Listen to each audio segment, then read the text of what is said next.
Give everyone a few minutes to get on in here.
All right. First one up is homemade burger sauce. Mistake Hello, Emily. Hello, Ward. people make. It's not the burger, it's the sauce. I'm Johnny Mac, and this is the Sauce and Gravy channel. So let me quickly show you how to make a smoky bacon burger sauce, the ultimate burger sauce. Snag some bacon, any cut will do. You'll need at least 3 slices. Crank the burner up to medium-high and cook the bacon all the way through. Crispy bacon adds smoky flavor, crunch, and richness that takes this sauce far beyond ordinary burger spreads. Chop the bacon up into bite-sized pieces. I would have cut the bacon before I cooked it, but that's me. Round up a mixing bowl, something to mix it with, and then you're ready to go. Start off with 1 cup or 250 grams of mayonnaise. For this burger sauce recipe, mayonnaise gives this sauce its creamy texture while letting all the other flavors shine. Throw in your bacon, that's 3 slices that have been chopped. Minus a couple pieces. To that, add ketchup, 1 tablespoon or 15 grams of the ketchup of your choice. 1 tablespoon of Dijon mustard, 15 grams. All right. So basically he's making rocket sauce. Hit the spice rack and throw in half of a teaspoon of hot bacon. smoked paprika. 1/4 of a teaspoon of freshly cracked black pepper. A splash of everybody's favorite, what's it called sauce. Worcestershire adds deep savory flavor that makes burgers taste beefier without adding more meat. The secret ingredient, dill pickle juice. 1 teaspoon. Grab your whisk, give it a mix. And you know, this sauce, it's not just for burgers. It's incredible on sandwiches, fries, wraps, grilled chicken, even on hot dogs.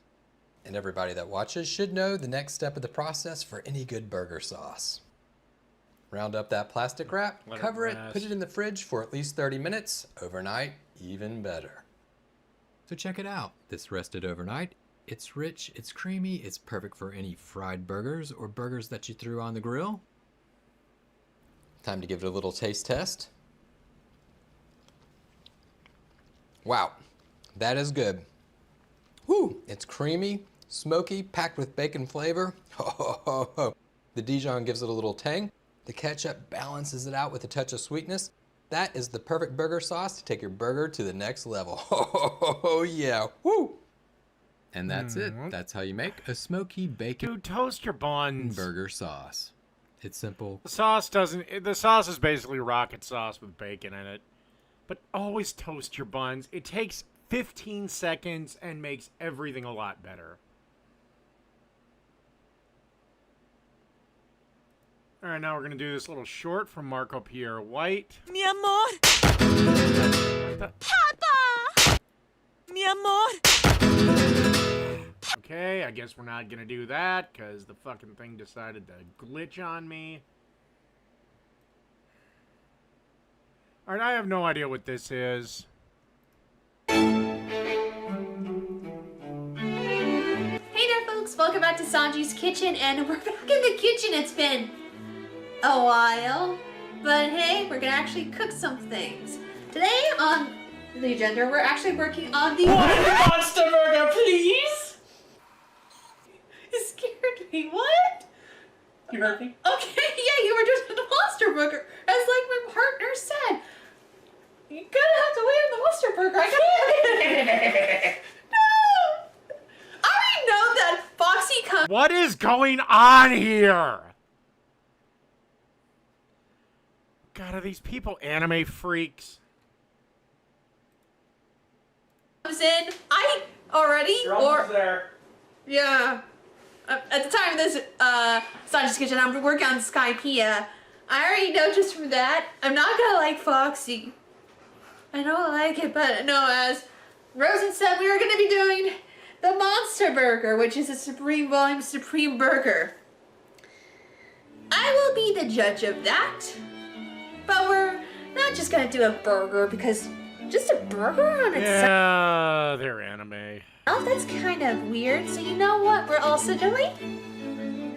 We're gonna do some hand-cut potato wedge fries. This is a staple in this household, so I'm gonna teach you how to make your own. I can see that you enjoy your French fries. As you can see from this, I've actually already washed them. I cleaned them. I let them air dry. So these are gonna be nice. But what do you need for the Monster Burger? Well, do not worry, guys. I'm gonna tell you what you need. Now, this originally serves 4 people, but we're gonna attempt 2. Keyword attempt 2 people, so we shall see. Now, what do you need exactly for this burger? Well, I'm gonna tell you right now. For the actual 4 servings, you'll need 4 sets of hamburger buns, 21 ounces of ground beef. I really hope that it's okay that That's an oddly specific amount of ground beef. I'm using 16 ounces. Technically, that's close to 21 ounces, and we could probably be able to get 4 patties out of that. So we'll do our best to try that. You will also need a tomato. You will need 1/4 quarter of red onion. Sorry about that. I misread the text. You also need whole pickles. You also need vegetable oil, a little salt, a little bit of pepper, 4 slices of cheddar cheese, or a cheese of your choosing, 4 pieces of bacon if That's way too little bacon. You need about 8. you wish to. It's completely optional. 4 pieces of lettuce, again, optional. And of course, mayonnaise, mustard, ketchup. The nice thing about a burger, you can customize it however you like. Especially with the type of seasonings you need for a burger and what you do and do not like on this burger. Now in this case, we're just gonna enjoy yourself. Since I'm also adding the addition of the potato French fry wedges, I'm gonna show you how I prepare them first, because trust me, this one will take a little bit longer, and I'm also gonna be attempting something I don't usually do with my fries. Wedges, they're just everything. So I'm gonna show you what I do with these in a second. So let's start on the side first. Alrighty guys, the first thing is that you do need to clean your rice and potatoes. Just like when we did the mashed potatoes, you should make sure that you wash them. I actually set my rice and Please tell me you're not a Disney adult. potatoes to soak in a bowl for over 2 hours. I let them air dry, and now you get to cut them. Like so. But make sure when you do cut, make sure you have your hand in a knuckle fist so that way you're not actually hurting yourself. We're gonna cut the potato in half. And then, this is how I like to do it. I like to cut them in quarter-sized wedges first, without hitting the bowl.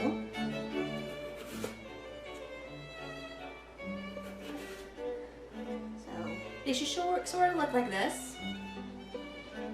I'll show a little bit more than just a moment, folks.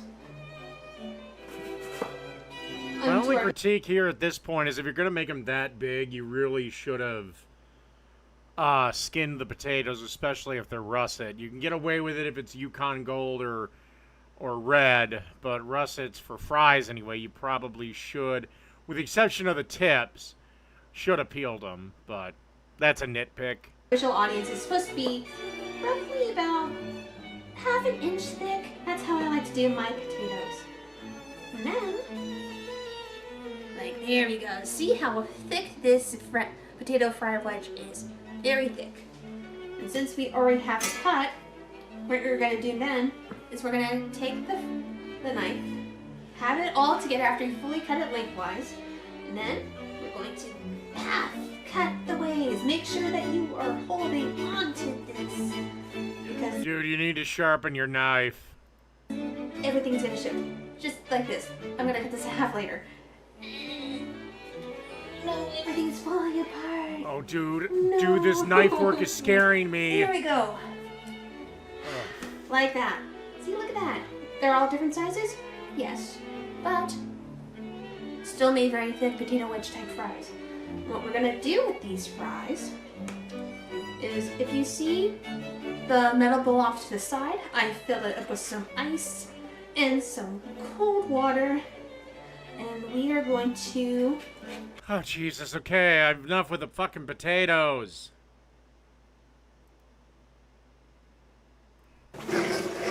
I might have to do more, dear God. Progress. I am seeing some dryness.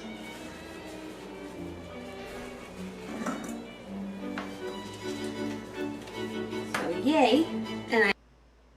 So after a little bit of salt, we're gonna have a little bit of pepper. Here we go. We're gonna put some paprika.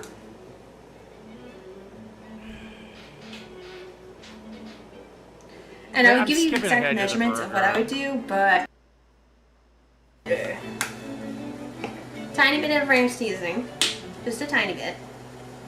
There you go. Black pepper. There we go. Some of that paprika.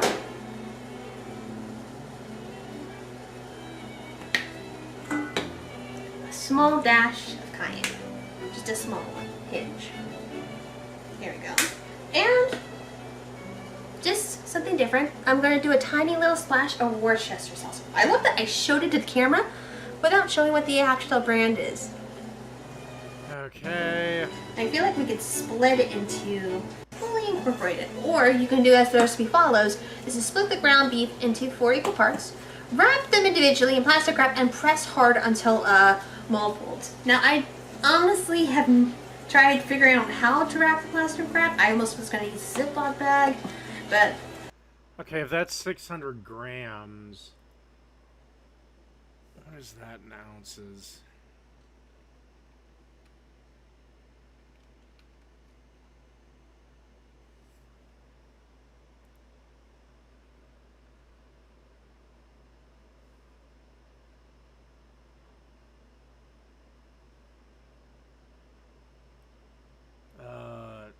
Fuck, what 600 divided by 4 would be 240.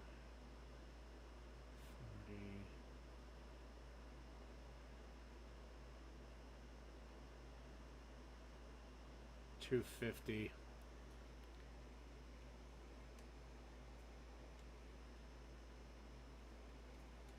Okay, so these are half-pound patties. we're going to go ahead and we're going to take our beef. I feel like we could split it into, there we go. We're going to go ahead and we're going to split these into parts. Oh, hey, This is why you need a kitchen scale. look at that. Looks like in 16 ounces I was able to still get 4 burger patties. We're going to go ahead and we're going to roll them. And I'm just going to, actually let's plop them more big. We're going to plop them on like so. And then I feel like I'm going to put another plastic wrap and then press down, because I feel like that's what the recipe wants me to do. And I'm going to do that in just a moment because make sure that you cleaned up your station, especially when you work with a very small space. It's extremely hard not to get there. We go. Now during this recipe, you can also cut the tomato into 1/3 inch slices, and you can also slice your red onions and pickles. Now for the recipe, we do not have whole small pickles. We're going to use regular pre-diced pickles, and I'll have the pickles. Rosen will not, because Rosen despises sour pickles. Darn it! I just wanted my cheese! There you go. Also helped in opera cheese because I forgot I was using this. And I don't have a giant cooker, so yay. So we got a minute and a half, and it's supposed to be about a minute 15. Where's my spatula? There's my spatula. This is one where you need to be fully timed with everything. Not oven, the stovetop off. There it is. I couldn't remember where this was. I'm gonna go ahead and take the lid off. Time. You should be gathering the ingredients you need. If you want to actually toast your buns in another way, you can. Spread butter or on here like the In-N-Out style. Just toast your buns. It takes 2 minutes. And toast it onto a pan and let that cook for a bit. But we don't have the time for that. So we're gonna go ahead and we're gonna assemble at least one burger. I feel like I'm assembling a Krabby Patty here, but I'm not. We don't even know what this Krabby Patty secret formula is. Or we can go with what Mr. Krabs says, it could be people. Okay. Place a bit of it on here. What's that? Ooh, it's very nice. Alright. Everything minus the bacon and Not bad. Not terrible. Alright.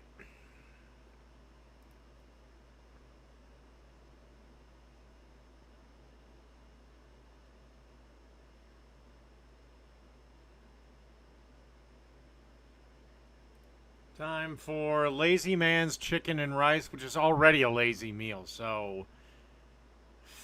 Welcome to the kitchen. Get ready, let's go. It's Cooking with Jack. Put on a tasty show. Okay, guys, seafood month is over. The next 2 recipes are what I like to call stop everything up planned and do these 2 to see if they're good. Okay? So for the next 2 weeks, I'm doing 2 videos on recipes. You can stop what you're doing and try it out. It's super easy, looks super delicious. All right, guys, star of the show is rotisserie chicken in the bag from either Sam's Club, Walmart, Costco, Kroger, pretty much anybody. So get yourself a chicken, okay? You can use Japanese mayo if you want. I'm going for more leaning sushi flavor. Why the hell would chicken and rice have fucking mayonnaise in it? I got my sticky rice. Oh my god, he pre-bought the rice. You can't even be bothered to cook fucking rice? Got Japanese mayo. I got soy sauce. And I've got sesame oil. By the way, for those of you saying, oh, don't microwave in that bag, it says it's microwave safe. I wouldn't cook in that bag, but warm it up for 30 seconds, probably not a problem. Okay, so if you look in the bag, pull the chicken out. You warmed it up a little bit. You got that juicy goodness down below. Just stick your chicken in a bowl for now. And let's work in this bag. And so there it is in the bag, all the goodness. Take your rice, put that in there. There's 1. Take your other sticky rice, put it in there. That's 2. Now what you're gonna do is literally that. Smash it all up, Get it all mixed up so it absorbs that juice in there. It's literally that simple. Now, go over to the chicken and remove all the meat. Once you've taken all You couldn't even be bothered to cook fucking rice. the meat off the chicken, throw it back in the bag with the rice and the juice. Gonna do a little soy sauce. Get that on. Shake in a bunch of tablespoons. Okay. Grab your sesame oil. Phoenix, it's not that hard to make chicken. Also, these things are like $5. Don't put in as much oil. But just give it enough to give it a that's it. A little bit. Splash. Close that up. Now the recipe didn't ask for this, but I got leftover Japanese mayo. I'm throwing it in.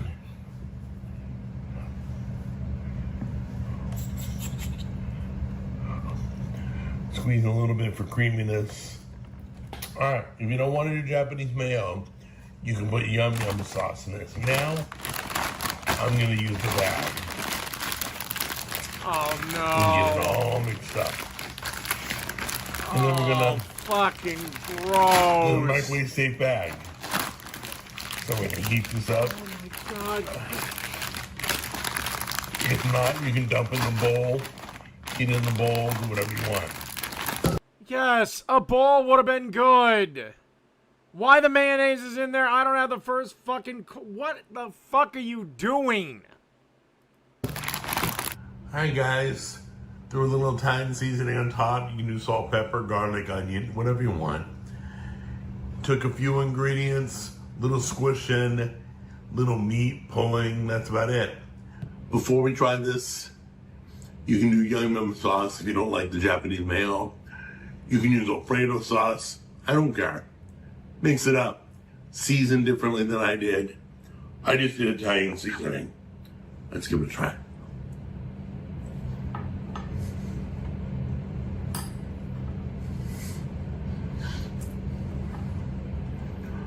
The more you chew it, the more you can taste the soy sauce and the sesame oil.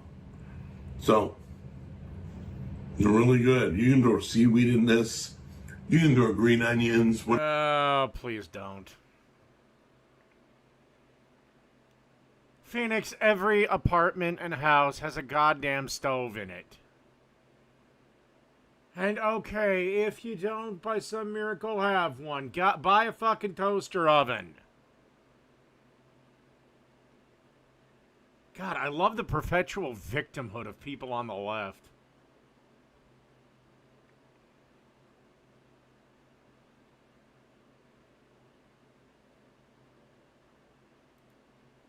This is from Nick's Kitchen.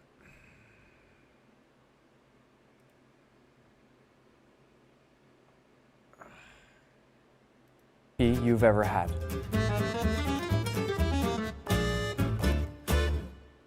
We'll start with a few russet potatoes. We use these because they're starchy and dry, which means we'll get a light and fluffy gnocchi once they're cooked. But if you can't find these, just get the potatoes with the highest starch content and lowest moisture possible. The first step is to drizzle a bit of olive oil over You can't find russets? Where are you living? each potato and rub it into the skin. This helps to act as a glue for the light coating of salt that we're now going to add. Some chefs I know just skip this seasoning step entirely, but I've always thought it makes the gnocchi taste just a bit better. This is what I love so much about gnocchi. No fancy ingredients, it's just simple. The final step before tossing them in the oven is to poke each potato about 6 to 8 times across with a fork. This allows steam to escape as they cook. Remember, the drier the potato, the better the gnocchi. For a long time, I didn't know gnocchi could be made from potatoes, because so many restaurants use flour and With very few exceptions, it is illegal to rent an apartment without a working fucking stove. it ends up being chewy, sort of like a bad There pasta are exceptions to the rule, but those are very few and far between. I didn't have real gnocchi until the first time I went to Italy, and when I tasted the soft little perfect pillows for the first time, it completely changed the way that I thought about it. Once they're oiled, salted, and poked all over, these go into the oven at 400 Fahrenheit for anywhere between an hour and an hour and a half. But if it goes longer, don't worry. You'd rather go longer than shorter to dry them out. Once the potatoes come out of the oven, we need to move quick. I'll place some hot potato here to get them off my tray. Then we grab our potato ricer, and one at a time we'll open up our potatoes. Now, open up your ricer and scoop the hot potato directly into it, leaving all that skin behind. But don't throw this away. I'll show you what to do with them in just a minute. Push your potato through the ricer directly onto a clean work surface. It should be light and fluffy. I should also mention the potatoes are very hot, so if you need to use a towel like this, you can cut them open this way as well, and that way when they open up and are all hot and steaming, you don't burn your fingers. We want to be getting all this potato out as fast as possible. It'll give you a better gnocchi dough. The real key to making gnocchi is that because it only takes a few ingredients, you need to make sure you treat them properly. The first step is to lightly salt your pile of riced potatoes. Then we want to create a nice well in the center where we'll then add 1 or 2 egg yolks depending on how much potato you use and give those a quick mix. This is the binder for our gnocchi. And now, flour. We don't want much. In fact, the gnocchi pros use as little flour as possible. You want just enough that your potato will hold together without falling apart. Next, we begin to bring it all together. Unlike a pasta dough where you want to knead for a long time to develop all that gluten, we don't want to do that here. Gluten is the enemy of gnocchi. Instead, I'm folding and sort of pressing everything together until I've got this nice log here that sort of looks like mashed potato. What I like to do now is cut off one piece and see how it holds together. If I take this piece here and roll it into a log, does it hold together in a nice gnocchi pillow shape like this? I like mine to look like a literal pillow, but some people also just cut it like this, and you've got yourself a little gnocchi square. Either method is fine. But if the answer to that question is no, and you feel like it still needs a touch more flour to hold it together, now's the time. Sprinkle on a bit more flour and work it carefully into the dough. If it feels too sticky, you certainly need a bit more flour as well. It should be a little bit sticky, but not too sticky. Again, we don't want to develop gluten. We don't want it chewy. That's one of the big problems. And please don't give me this crap about, oh, the poor people can't afford food. Have you seen our poors? They're fat. Most restaurants have, and that's Your average food stamp recipient needs fucking Ozempic. the reason, in my opinion, most people have never tasted real gnocchi. I can't repeat this enough. The gnocchi will be better the less flour you add. I'm happy now with the consistency, so we can move on now to roll it. Well, I mean, making it's one thing, Emily, but most grocery stores sell it in the pasta aisle. When rolling and shaping, you want a sharp knife and a wet towel nearby. I'm gonna give this a quick rinse, then I'll clean my knife, and we work with one piece at a time. It'll make it a lot easier. Oh my god, there's Snap, there's Wick. Food shelves exist. This is America, it's not too hard to find a meal. To have some flour nearby as well. First, I'll very lightly dust my work surface, and then roll this As for citation, my own fucking eyes. out into a nice even log. I like to cut my gnocchi by pinching, then cutting with the tip of the knife, which gives me these beautiful little pillows. And if my knife ever gets sticky, I just clean it with that wet towel and just continue cutting all the way down. See that? Little bow tie. Grab an upside down baking sheet and give that a light dusting of flour as well. Then place all of your gnocchi right on top. That's gonna help you slide it into the pot of boiling water later. And now we just simply repeat. Take off another log, roll it into the proper shape, and continue to cut. Right now, I'm actually using a lot more flour than I would normally use too, because if you're watching this and possibly making gnocchi for the first time, it's very difficult without using a bit more flour. If you get comfortable, you can do it over time and use less and less flour until you've got perfect gnocchi. If I was making this for dinner Okay, do you know the cost of making this gnocchi? Outside of time and whatever you put on your own personal time is your business. About maybe $1.95, and that's me being generous about it. Potatoes are one of the cheapest things in the grocery store. And the cost of food relative to a budget has gone down. We only spend about 10% of what we earn on food. If you were living back in the 40s, it'd be closer to 20% compared to what you brought home in take-home pay. tonight, my board would not be covered with this much flour. Also, this flour is not really gonna go into my gnocchi. This is to make sure they don't get stuck on my board. Flour is bad. I'm gonna get rid of some. These are finally ready to cook, but first, I'm gonna show you quickly what I do with this. With my potato skins, I'll cover them with olive oil, a quick pinch of salt, some fresh cracked black pepper, a bit of shredded cheese. You can use literally whatever kind of cheese you have or want. And I'm also gonna add just a bit of Parmesan cheese as well for that extra umami kick. And that's it. The oven's already hot, so these go right in, and whenever they're done, we get a little snack. It's time to cook our gnocchi, and the first step is to salt our water like the ocean. Just like with making the gnocchi, we have to move quick here. Grab a large pan like this one here and begin to warm it up. Then grab something to pick up your gnocchi with, as well as a high smoke point oil, some butter, Parmesan cheese, sage, and lemon. And now in goes our gnocchi. The great thing is they've got a built-in timer for you. In just a few seconds here, many of them are going to start to come up and float to the top. And when that happens, my 30-second timer begins. I'll shift this off to the side and bring in my big pan. Then I'll add some of my high smoke point oil, which we want to get nice and hot. Once my oil is shimmering, Best high smoke point oil is either peanut, grapeseed, or avocado. and my 30-second timer has passed, stand back and drop in the gnocchi. Now we can slow down for a moment and be patient. At this moment, we want to build a crust and let them crisp up. I'll bring my heat down to low and rotate the pan every so often. And while this happens, I can go and get my little snack. Look at those. I'll top these off with a few green onions, a bit more Parmesan cheese, and some sour cream. And now we've made 2 dishes in one. And listen to this.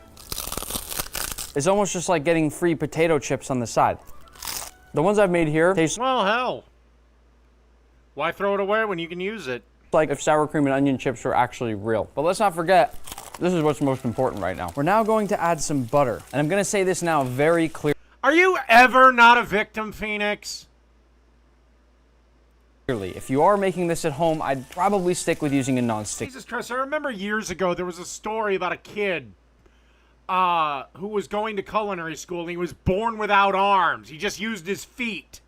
Pan. I always prefer stainless steel, but a non-stick pan will make it lots easier not to get these stuck when you give them that crust. This next part is my favorite part about making gnocchi. Once they've naturally released themselves from the pan, I can give them a shake and flip them all over. Now, we can keep snacking if we want, but clean this up because you need to plate. To finish off our gnocchi, in go our sage leaves. These get nice and crispy in just a few moments and make a really amazing garnish. Then some lemon zest. I'm guessing you can start to see right now why this is one Oh, poor me. of my favorite things to make at home. Once Even though I'm perfectly able-bodied, I have anxiety, so I can't have a job. I'm happy with how golden brown these are, I'll bring them over to my plate. Stack them into your bowl carefully. I only do a few at a time. Remember, they're pillows, so treat them that way. Now's a good time to taste your work. They're very hot. It should be buttery, fluffy, the lightest mashed potato you've ever had with the crust. They are so incredibly beautiful, and now Very hot. Yeah, no shit. You pulled them out of the goddamn scorching hot pan. to finish our sauce. First, remove the sage, or continue cooking until those leaves are crispy. Then lemon juice into the pan, as well as pasta water and a little more butter if you What the need hell is he it. doing Mix now? vigorously to emulsify until you've made a sauce. If you want to be fancy, you can even strain it. To plate, sauce over the top of the Oh. gnocchi, a bit more lemon zest, and some freshly grated Parmesan cheese, and finally those crispy sage leaves. Now for the best part of all, eating it. This is one of the few dishes out there that I have a really hard time describing. It's like nothing you've ever tasted before. This only takes ingredients that you probably have right now in your fridge at home, so what are you waiting for? And as a reminder, Yeah. And that would be... it's vegetarian, it's not vegan. I can cook for vegetarians, but vegans can go fuck themselves.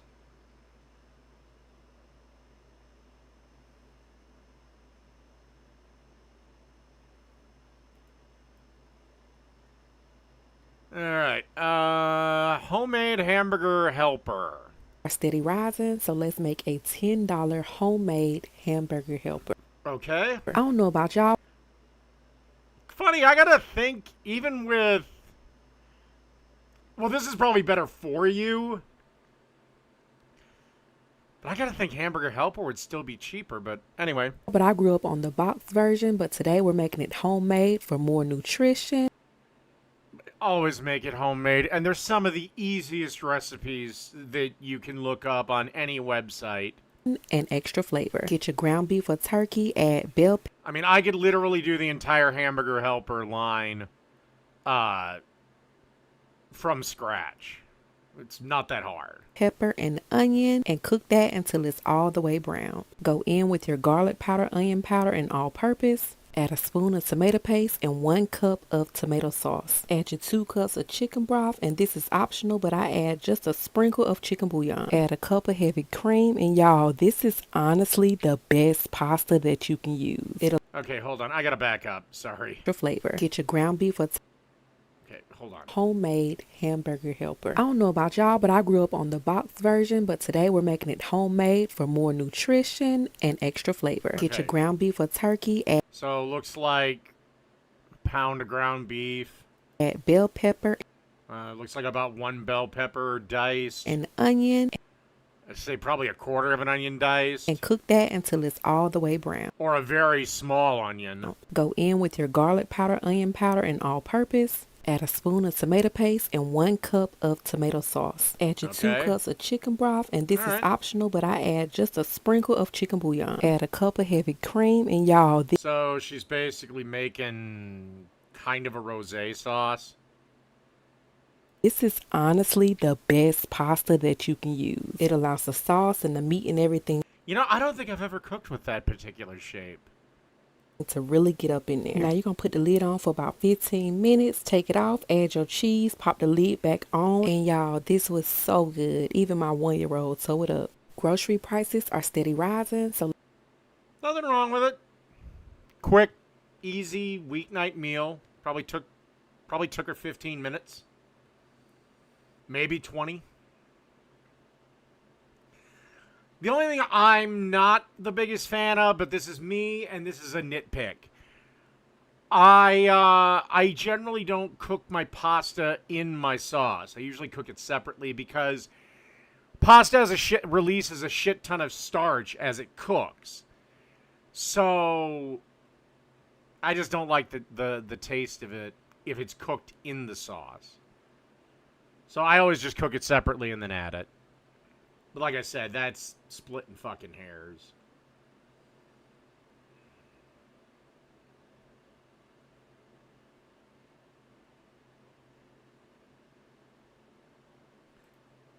Alright, let's do... I'm gonna save that. Let's do this chick. A delicious, creamy, marry me chicken pasta. With that being said, let's get it.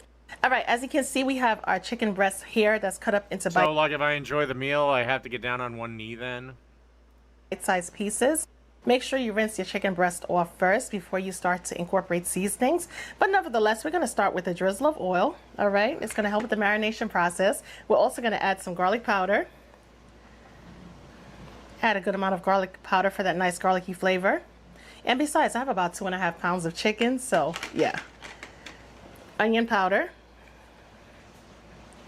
Okay. Paprika. 2.5 pounds, that's a hell of a lot of chicken. Well, I don't know how much pasta she's making. And I'm also going to add some smoked paprika as well. Get that nice smoky element going. When you're making marry me chicken, I noticed that when you add that smoked paprika, it really brings out that flavor. It gives it such a nice smoky element of flavor. We're also going to add some Italian seasoning. Okay, dried parsley. Let's add some Cooking with Tammy seasoning. Don't be afraid, okay? Oh my goodness, she's adding all of those seasonings. All of these seasonings are gonna... It's gonna be spread out over 2.5 pounds of chicken. This is like putting a rub on a piece of meat. Yeah, you use a shit ton. give you a burst of flavor. Let me tell you something. A lot of the seasonings that we've added so far does not consist of sodium. So what are we worried about, right? Let's add some of our low sodium Yo Who's Hungry to the mix. All right, we're gonna put our gloves on and get this party started. It's not the number of seasonings that you add, but it's the amount of salt or sodium that's added along with the seasoning. That's the problem. You can go crazy with dried herbs, especially if they were fresh. I'd agree. Yeah, salt is a potent fucking seasoning, especially if you add a little too much of it. but trust me, you can overdo damn near any seasoning. Now, this is just me, but I don't think you can have enough black pepper in a dish. But then again, my family will sit there in awe of me when I add black pepper to like mashed potatoes, because mine are goddamn near black. Alrighty, once your chicken looks like this, it has that nice color going on. We're gonna bring our hot skillet out and we're gonna brown the chicken pieces. I went ahead and added the pasta to boiling water. We're gonna cook the pasta for about 18 minutes or until it's al dente.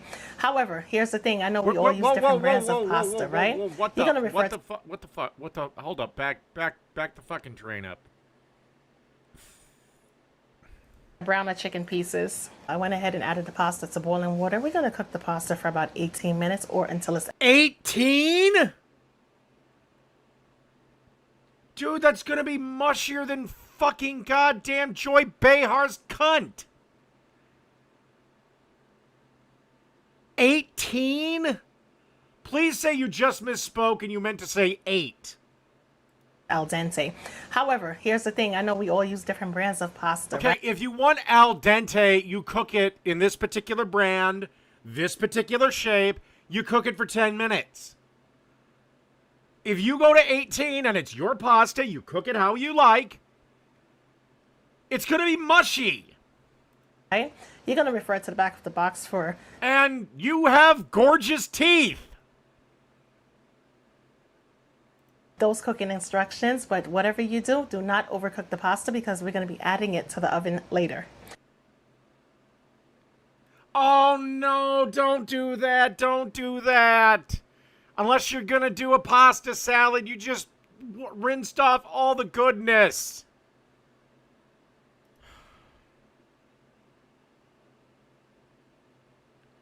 I know it's still out there, but it's completely false. Do not rinse your pasta. The only exception is if you're making a pasta salad. Our pan is nice and hot and ready to go. We're going to add a good drizzle of oil to get the party started. The butter is going to help with the browning of the chicken. It's going to give it a nice color. All right, let's add our chicken pieces.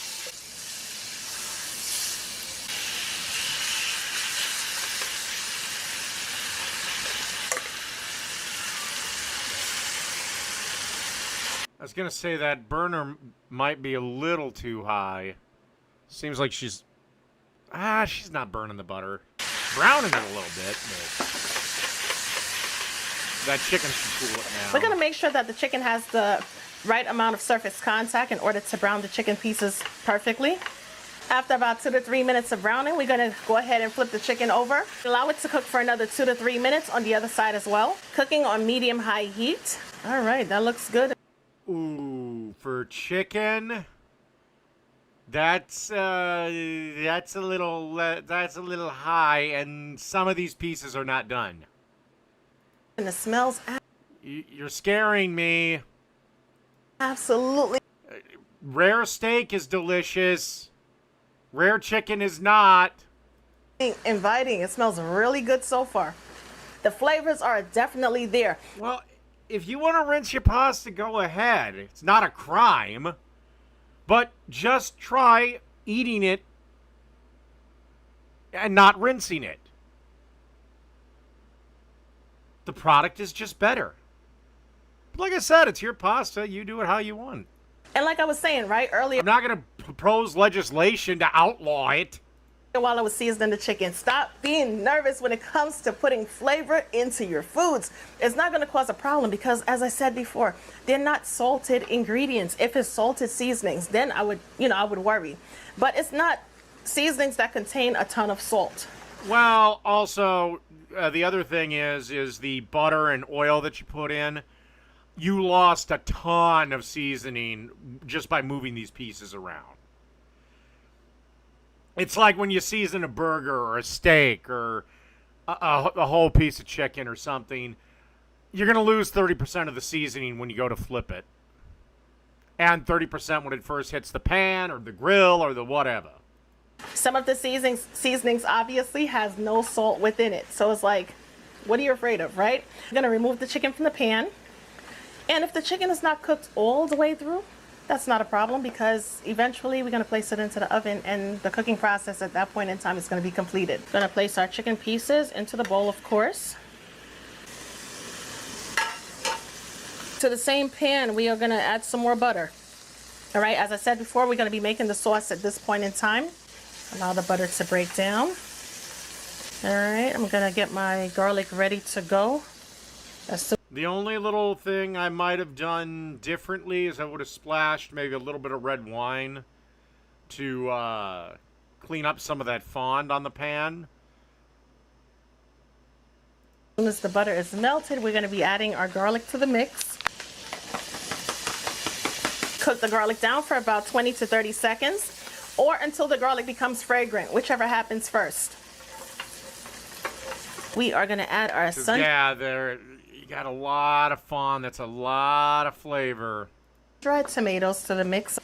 And no, don't add regular tomatoes. That's, The taste and the flavor profile is absolutely different. It's not the same. You can always pick this up from Walmart. Walmart has sun-dried tomatoes. They have it in the package for the dried sun-dried tomatoes, and you also have the sun-dried tomatoes infused in olive oil as well. Let's add our spinach. Okay. All right, that should start Lower the the flame, glazing of process. course. Cook the spinach down until it's wilted, So which about is going 1 to to take 2 seconds. Yeah. Spinach cooks fucking instantly. Spinach cooks really, really fast. Let's add our chicken broth to the mix. All right, that'll do it. Okay. We're also going to add some heavy cream, but I'm just going to get all of the remnants at the bottom of the measuring cup. All right, because I went ahead and used chicken bouillon with water. If you're going to do the chicken and bouillon water mixture, make sure you add more water than bouillon because bouillon is very salty. All right, high in sodium. We're adding the heavy cream to the mix. We're going to start. Well, Jake wouldn't dare say anything about her. It on up. Make sure everything is perfectly incorporated. And it's time for us to season. You know what? But first, let's add some, because we want to make this silky smooth and creamy. So I'm going to add some whipped cream cheese to the mix. I'm just opening it for the first time. Going to add about 4 to 8 ounces. Because I added the milk, it's no longer hot. It's warm, but not hot. When you're adding your cheeses, any type of cheeses, as a matter of fact, you want the sauce to come to like a slight slow simmer. All right, you don't want it to be too hot because you want to be able to incorporate it, allow the ingredients that you're adding, especially the cheeses, to take its time and break down gradually in order to give you that nice silky smooth sauce. All right, let's season. We're going to add some Italian seasoning, chicken bouillon. I know cream cheese can get to be a bitch and a half to work with, but again, this is just, I would prefer if I do cream cheese with pasta, I generally go for the block of cream cheese because that pre-whipped crap it's great for bagels. Okay, fantastic for bagels. But in terms of cooking with it, it has a lot of air in it. So I would, again, if this was me, I would have just gotten a block, cubed it up, let it get to room temperature, and then add it. But like I said, that's garlic powder. This whole show, basically, all I've been doing is splitting hairs. Powder. That doesn't want to come out of the ramekin, of course. But we're going to add the garlic powder nevertheless. We're also going to add some onion powder. Same problem here. Paprika, not smoked, but regular. Some of our Yo Who's Hungry for a nice herbaceous all-purpose seasoning flavor. How the hell do I get a spice line? And we're going to add some of my all-purpose seasoning, of course. Even though it says chicken, it's universal. You can use it for any and everything. And for even more depths of flavor, we're going to add some mustard. Not just any mustard, but Dijon mustard. I know right now the sauce probably doesn't look like much. As you can see, our sauce is beautiful. We're going to add some freshly grated Parmesan cheese. Use our whisk to whisk it in.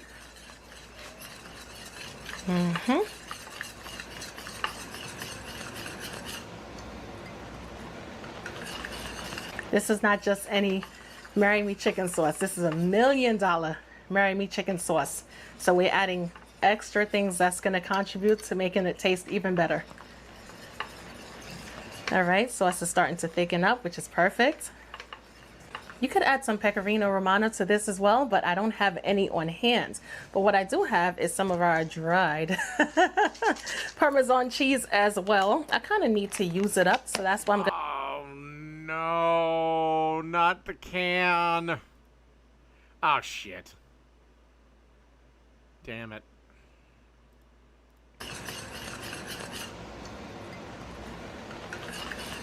This is not just any Marry Me chicken as well, but I don't have any on hand. But what I do have is some of our dried Parmesan cheese as well. I kind of need to use it up, so that's why I'm going to incorporate it to this mix. But if you have some Pecorino Romano, add that as well. About a 1/4 cup is good, or until you reach your desired thickness.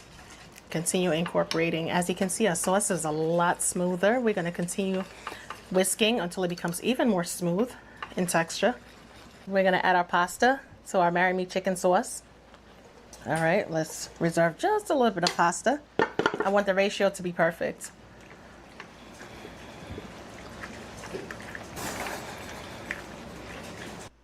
Those little tunnels are going to be filled with sauce. Not to mention those ridges on the pasta is going to grab onto the pasta. Ooh, well, actually the sauce is going to stick onto the ridges of the pasta. It's going to be beautiful. We're going to return our chicken along with the reserve juices back to the skillet. All right, let's get everything scraped on out. We're going to fold our chicken into the pasta. All right. All right, family, we're going to make a buttery crunch topping to go along with our Marry Me chicken pasta bake. In order to do that, all we need is some panko breadcrumbs. The panko breadcrumbs is going to assure that you get that. Panko's delicious, but I need another beer.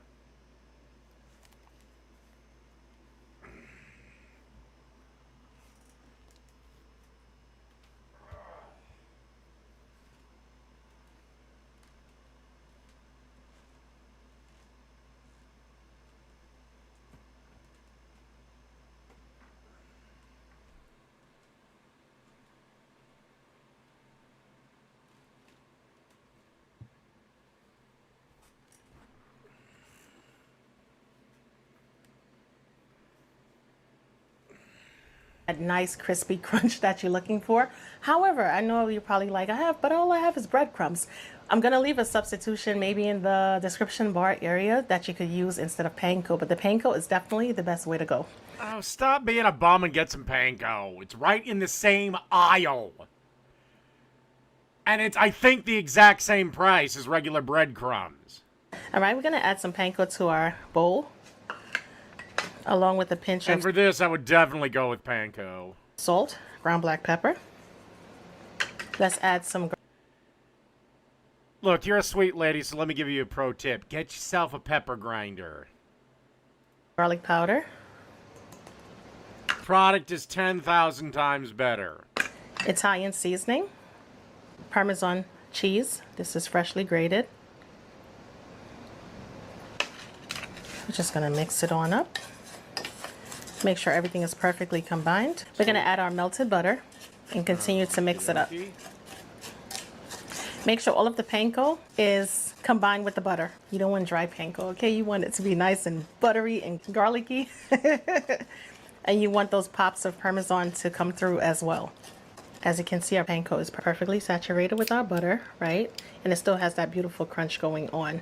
For this, we're gonna use a 9x13 casserole dish. You're gonna add either some non-stick cooking spray or even some butter. And let's take our pasta and add it to the dish. All right, beautiful. Gonna use my spatula to get everything out of the pan.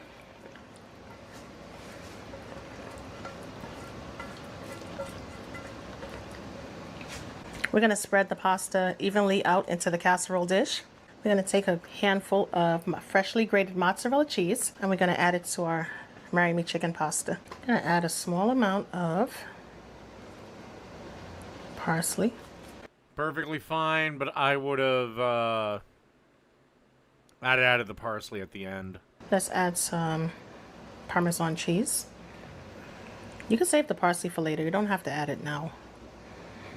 I just need a reason to use it because I have a lot of parsley that's chopped up. All right, we're gonna take our breadcrumbs and we're gonna sprinkle it on the top. Yes, we are.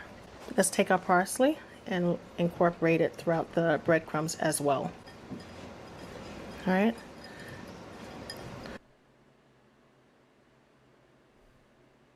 This is going to go into our preheated 375-degree oven, uncovered for about 20 to 25 minutes or until the cheese is perfectly melted, nice and bubbly, and the chicken is cooked all the way through. This is 10 minutes after taking it out of the oven, and as you can see, this is gorgeous. Our Parmesan crust, right? The buttery crust that's on top. As you can see, the butter, right? The butter browned perfectly, right? This is gorgeous. If you want to add some red chili flakes on top to give it an additional pop of color, you definitely can. You can also add some additional parsley or even chopped basil, and that would top this off perfectly. But nevertheless, without further ado, let's eat. Creamy, delicious Mary Me chicken pasta. Time to eat. You guys get the first bite. I'm being nice today.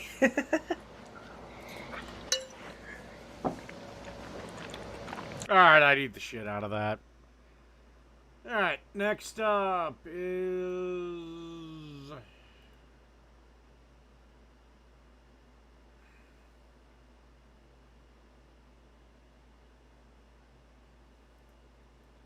steak and cheese sliders.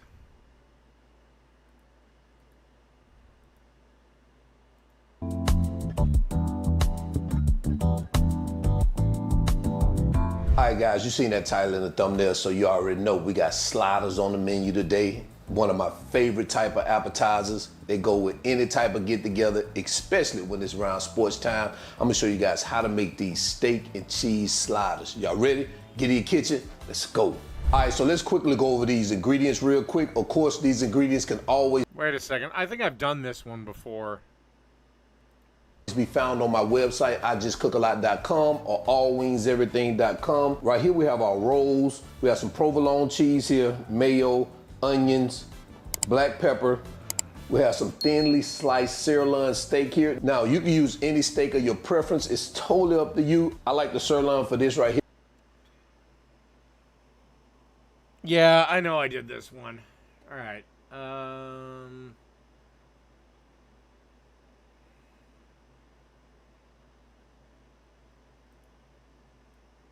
let's see here. The best barbecue I've had in a long time.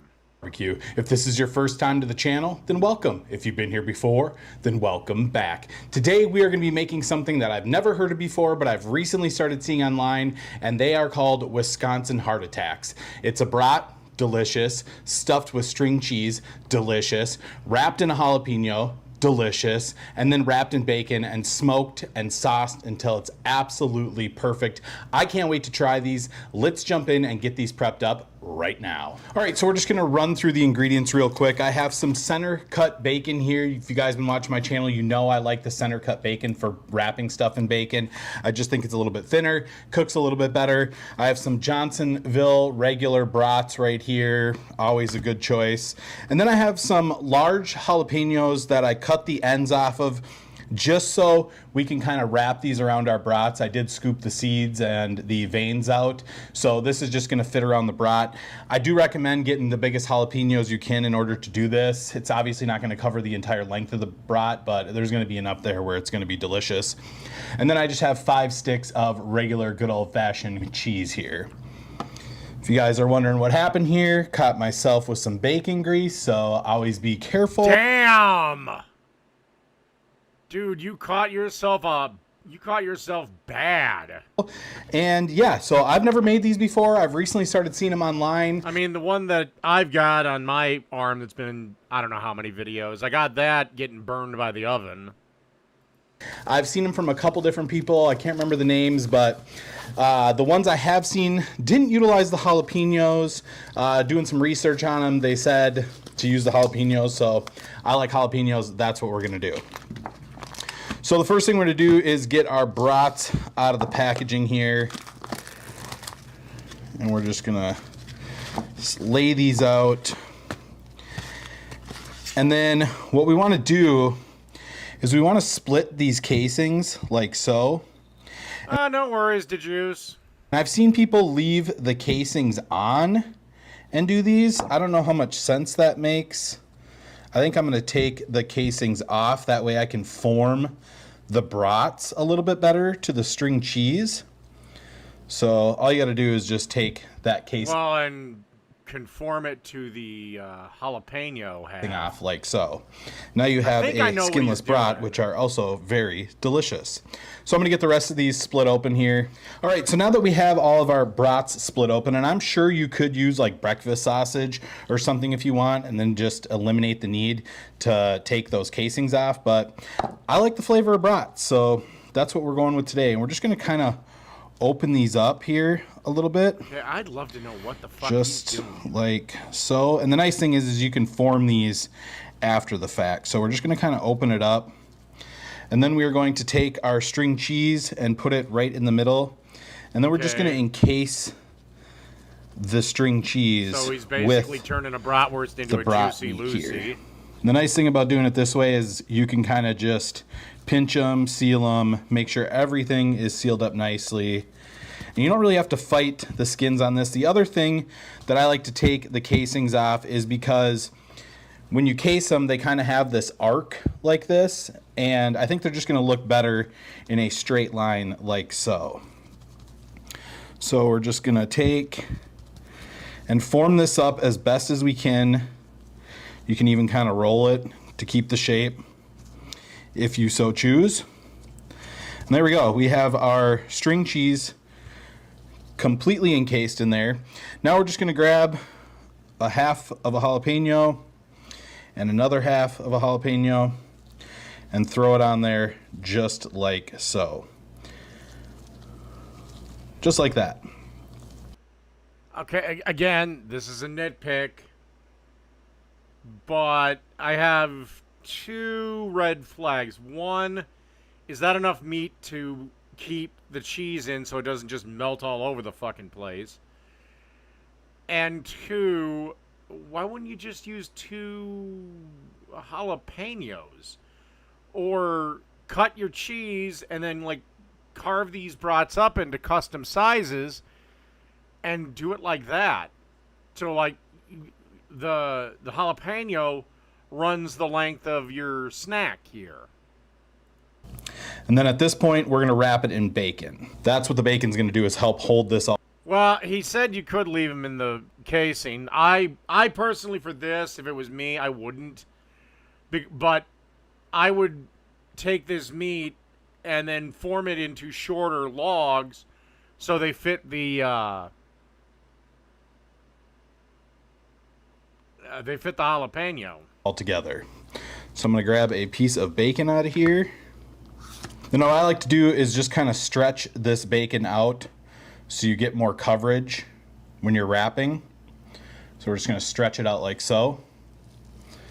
And then we're just going to start off on one end and just wrap this thing up. And it's probably going to take a couple slices of bacon on these. So we'll do that. We'll grab another one. Again, because you can't customize the length in a goddamn brat with the casing on. Go ahead and stretch it out. And that's literally the only reason I'm going to give. We'll wrap that up just like so. And there you go.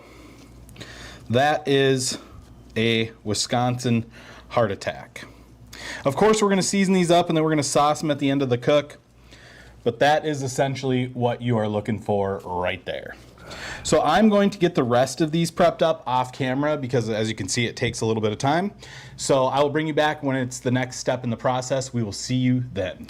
All right, so you can see here we have all of our Wisconsin Heart Attacks wrapped up and ready to go. The last thing we're gonna do is just take some barbecue rub and season them just for a little bit of color. There's already plenty of salt in all of this. We don't need a ton of that. That's why I'm using my honey chipotle. It's not super salt heavy, but you are gonna get some nice color and some nice flavor on it. Use whatever rub you like, but this is what I'm using. So I'm just gonna try and make sure that all of these are nice and tight here. And then I'm just gonna hit the tops of them. Just like so, I'd call that a light layer. You can still see all the meat and everything through it. And that's just gonna give us some really, really nice color. So we're gonna go get these out on the Z-Grill 700 D3 pellet grill. We're gonna be rocking about 275 degrees. I'm fully anticipating an hour to an hour and a half, somewhere in there.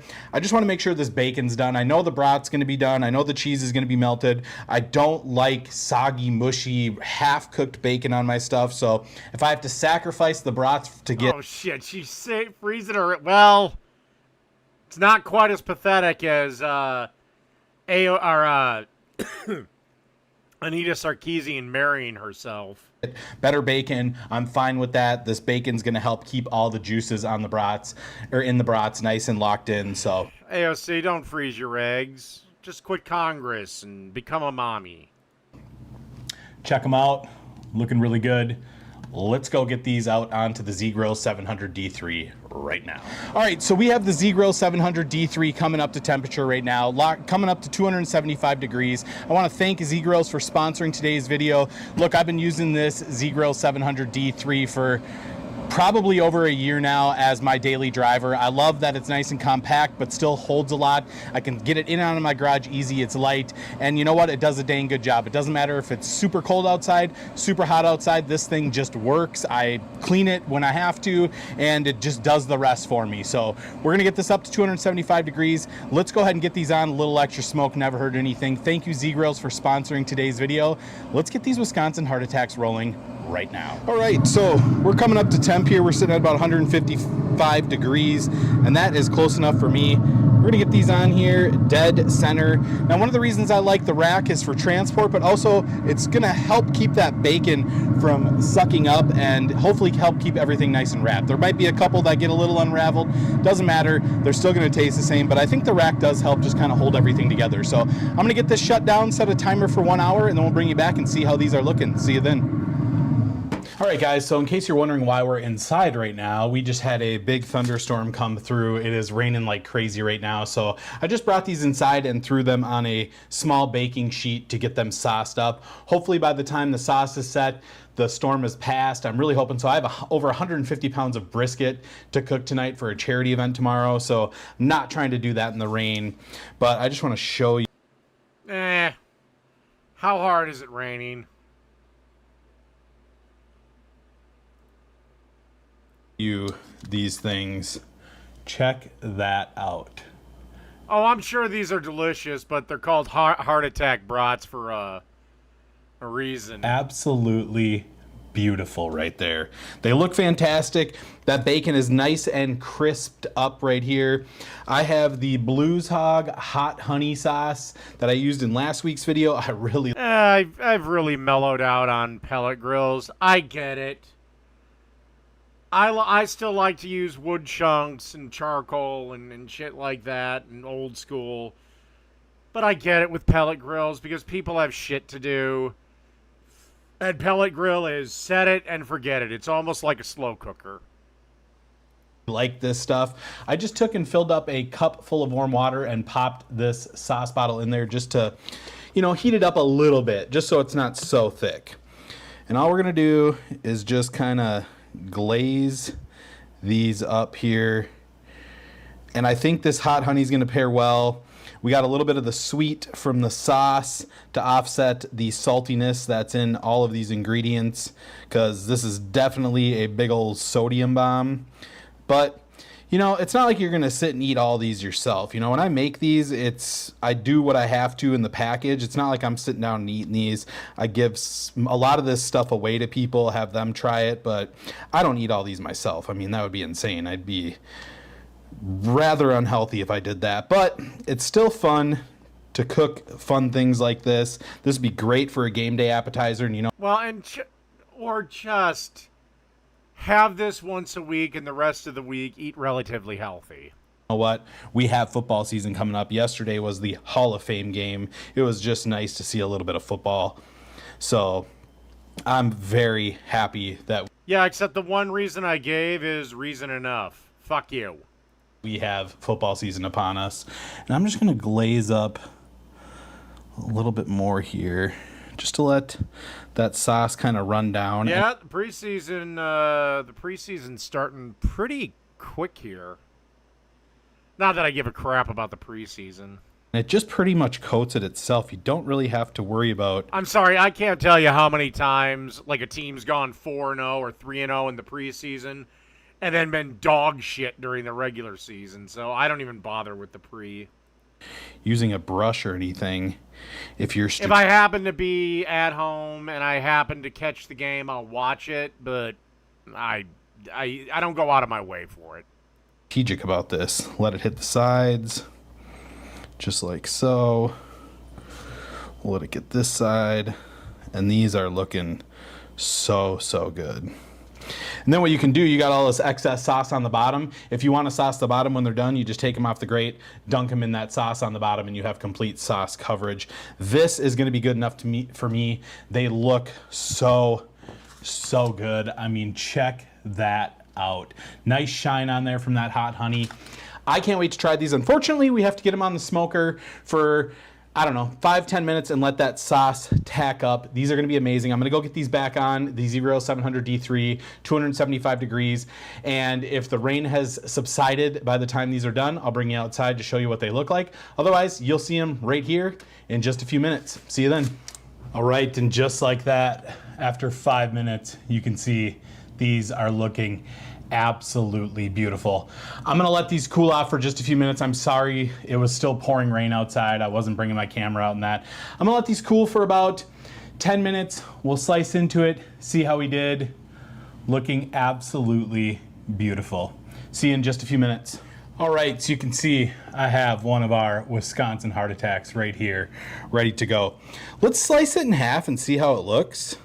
Bacon seems real nice. Check that out. I'm gonna try this piece of bacon right here. Now that is a little surprising to me. That cheese did not melt. That. Kinda Cheese in did. there. Man, this is kind of fun because, well, the bacon came off on that one, but that's all right. We'll wrap that around. Kind of fun because it's kind of like a little sushi there. So I'm really excited to try this. Let's jump out and let's do the taste test right now. All right, it's the moment of truth. We're gonna find out if these Wisconsin heart attacks are any good, worth making again. They look nice and juicy here. I'm kind of surprised that cheese didn't melt a little bit more, but I mean, it's I'm in the same boat with you. definitely soft. You squish it, it is very soft. You can use any cheese you want in here. I was just going with the string cheese because string cheese is delicious. So let's do this. I'm eating the whole thing. Cheers. Okay. That's actually really good. Better than I thought it was going to be, to be honest. The interesting thing about this is the string cheese. If you get the good Wisconsin string cheese, and I don't know if you've ever had cheese curds from Wisconsin, but when you chew them, it like squeaks in your teeth. That's how you know you got the good cheese from Wisconsin. Now these string cheese sticks are from Wisconsin. That is one of the biggest pain in the asses to make is deep fried cheese curds. And they got that same, you know, squishy, squeaky feel in your teeth that you get when you just eat them normally. Really good, but they're nice and soft. This is fantastic. Okay, yeah, these are good. And what would be fun is if you're having like a football party or something, what you could do is you could just cut them into these little medallions like this and just have them on the plate. Like some redneck sushi or Wisconsin sushi. I don't know, call it whatever you want. I'm going with Wisconsin heart attacks because brats, Wisconsin, cheese, Wisconsin, bacon. Everyone loves bacon, so I'm going on a limb and saying people from Wisconsin love bacon. And I'm from Minnesota. We're next door neighbors. But throw these on a platter? Not during football season, we're not. Fuck the Packers. I mean, come on. These look just out of this world. They taste really good. I'm having one more. What I like about it is that the jalapenos still have a little crunch to them, so that adds a little bit of different texture in there. You got the soft brat, soft cheese, soft bacon.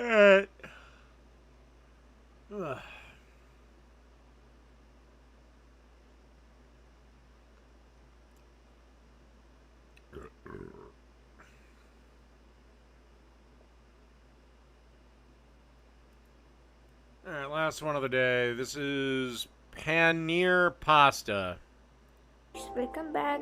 Today let's make paneer pasta. Take a pan, add some cooking oil,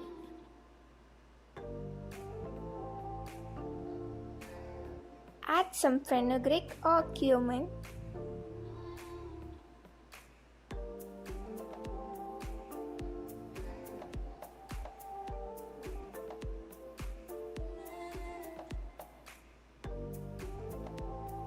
add 1 chopped onion,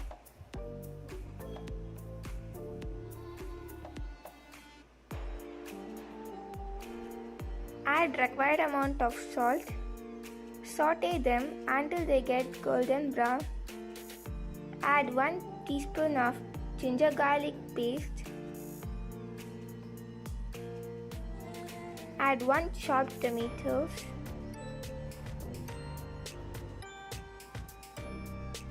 adding the masala powders to enrich the taste, garam masala, chicken masala, pepper powder, mix them well,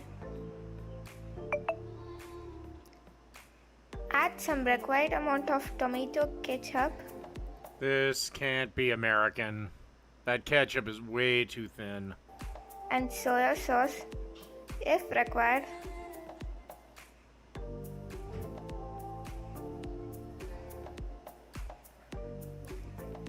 Chili powder.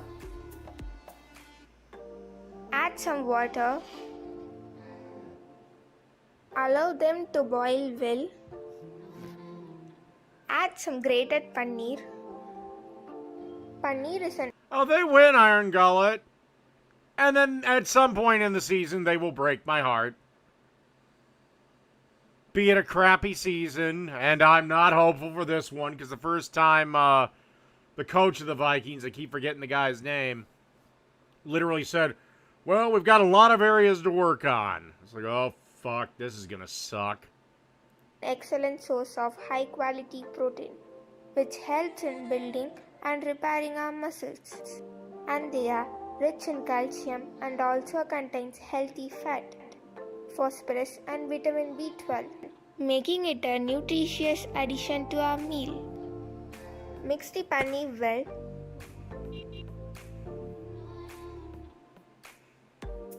Cook them until the water evaporates.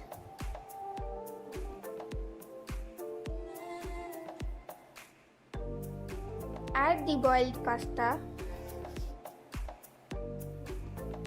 Oh, she used 2 different types of pasta, and that pasta looks severely overcooked. Mix them completely with the cooked paneer. That's not penne, my dear. That's elbow macaroni and fusilli. And yeah, now they are ready to serve. Enjoy your food, guys. I'd give it a try.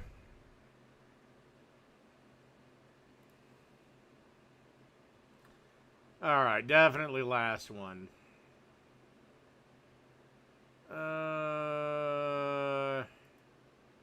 I want to do everybody's favorite Mexican uncle. This is a chili cascabel. And this is also a chili cascabel. But this is also a guajillo. This is not a guajillo. These are both Mirasol family chiles. And in this And they look like they're going to burn my balls off. this video, we're gonna make 2 delicious salsas, one with the guajillo chile and one with the cascabel chile. We're also gonna talk a little bit about both of these chiles individually, what their flavor profile is, what they're used for typically, and we're also gonna grind them in the molcajete. We're going old school today, baby. Now to make sure that the test is exactly fair from a taste perspective, I de-seeded both, de-stemmed them, and weighed them so they weighed exactly the same for an equal comparison. I rinsed them, we boiled them and steeped them, and we're gonna be making some delicious salsas. Now neither of these chiles are known to be extra spicy, so I got something else extra special that y'all haven't seen before. Oh, Jesus Christ. These aren't spicy enough, so let me add probably liquid capsaicin. At the end of this video, so make sure you watch it all. Now I've seen 4 or 5 different Arnie, look, I love you, man, but do you just shit lava? brands over the last couple of years that actually call this a cascabel chile some of the times. This one is always called a cascabel. So why is that? Well, let's dig on in, find out that answer, and make some delicious salsa. Although, God, that salsa looks fucking good. My mic's in here. You hear the cascabel? Oh no! Hey friends, it's been such a... He reminds me of a guy from a movie UHF. I can't remember the character's name. Super busy season for me lately. There's been travel, production, and all kinds of summer events going on that my day-to-day... Oh, God. Factor. Never tried it. Don't really want to, but hey, they pay the bills. Thank you, Factor. Now let's get on with the video. Vámonos! All right, so we have our chile cascabel and our chile cascabel boiled for 10 minutes. Actually, chile bola and chile guajillo. You know what I mean, right? I mean, that's what we're talking about, right? All right, let's turn them off. They've been boiling for 10 minutes, maybe 12. Now, while they're steeping, cooling off, let's talk a little bit about each individual chile. Now, for years, I've bought guajillo chiles labeled as cascabel. And way back 4 or 5 years ago when I started doing these videos, I pointed that out, that I had some guajillo chiles that were cascabel chiles, and immediately I got corrected online. So I started doing a little bit more research and looking into it, and lo and behold, they're actually from the same family, which is called the Mirasol family. The Mirasol family of chiles is actually 3. It is the guajillo, it is the bola chile, also known as cascabel, a little bit more than the guajillo, and also the puya chile, which you guys know we already have a video. Yeah, the guy that was teaching animals to fly.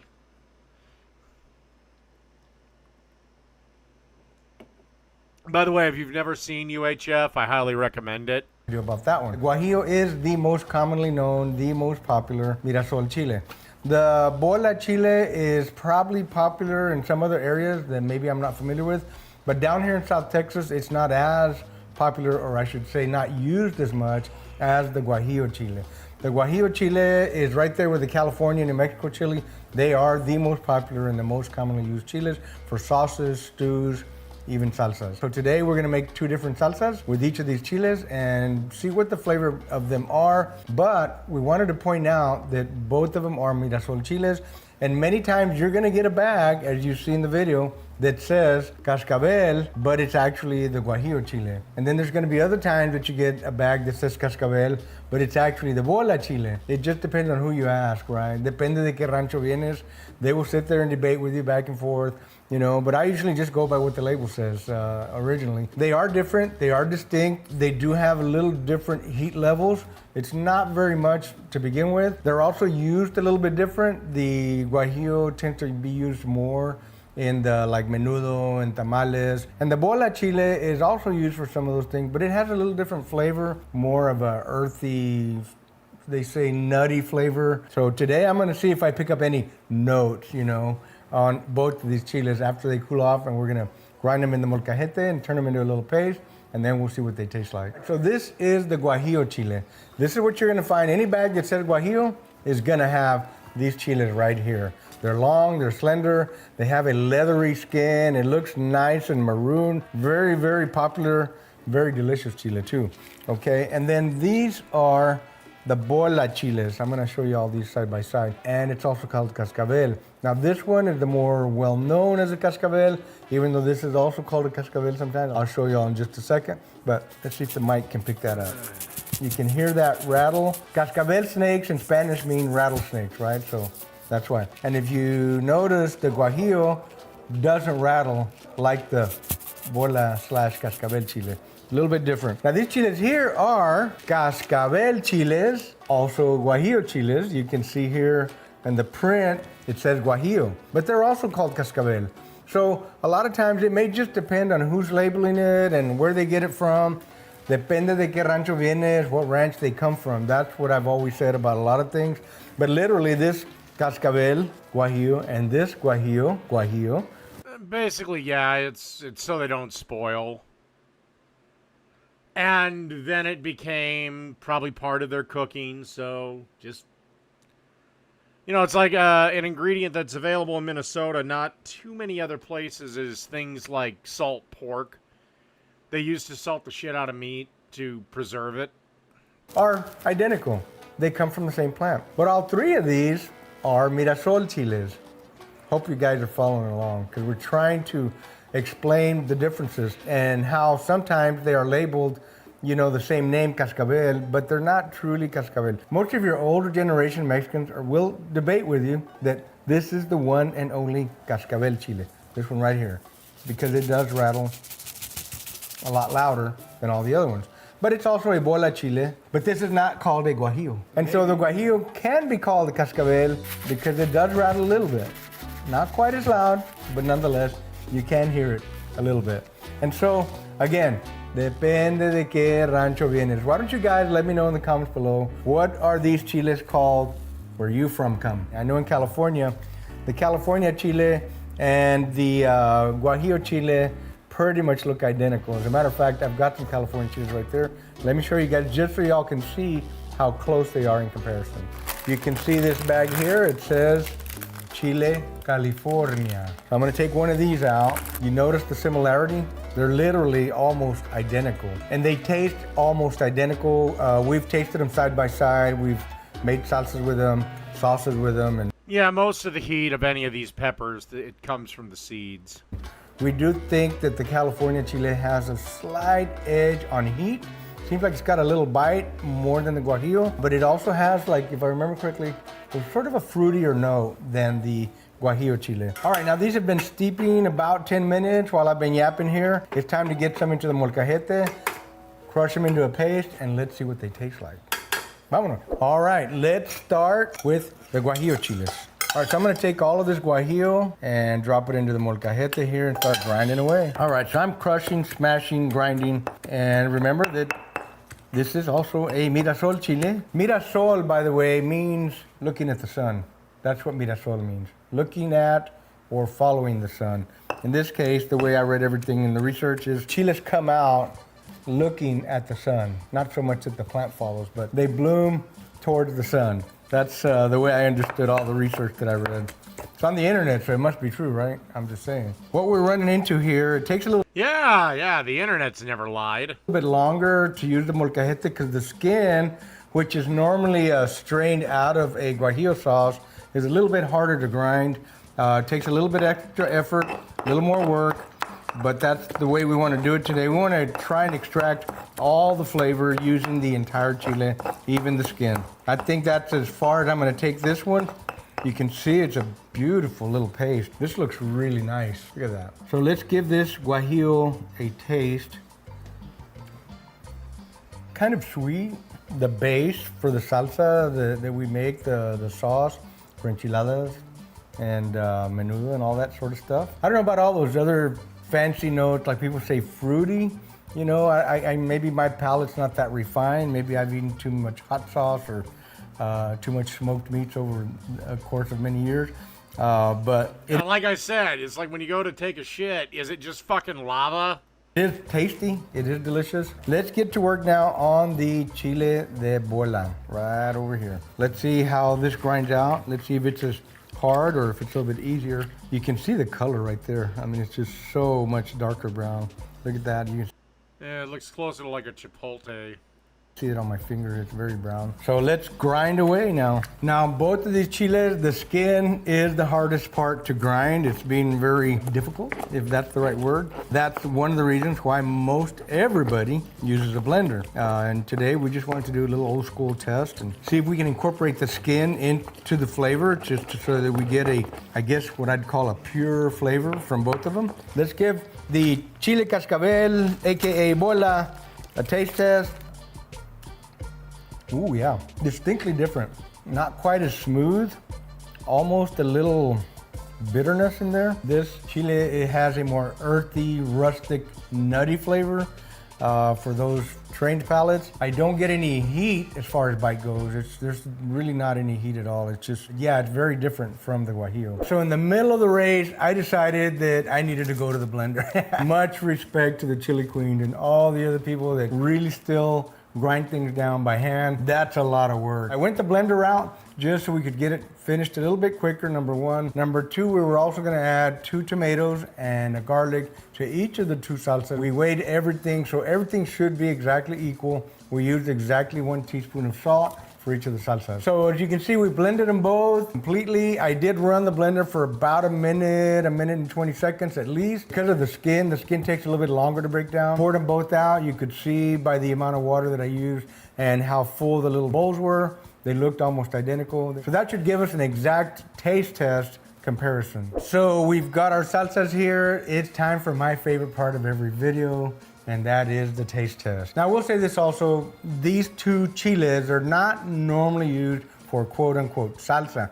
They're more of a sauce, a marinade, an adobo, but they're not usually a traditional chip-tasting salsa like the way I like to do with mine.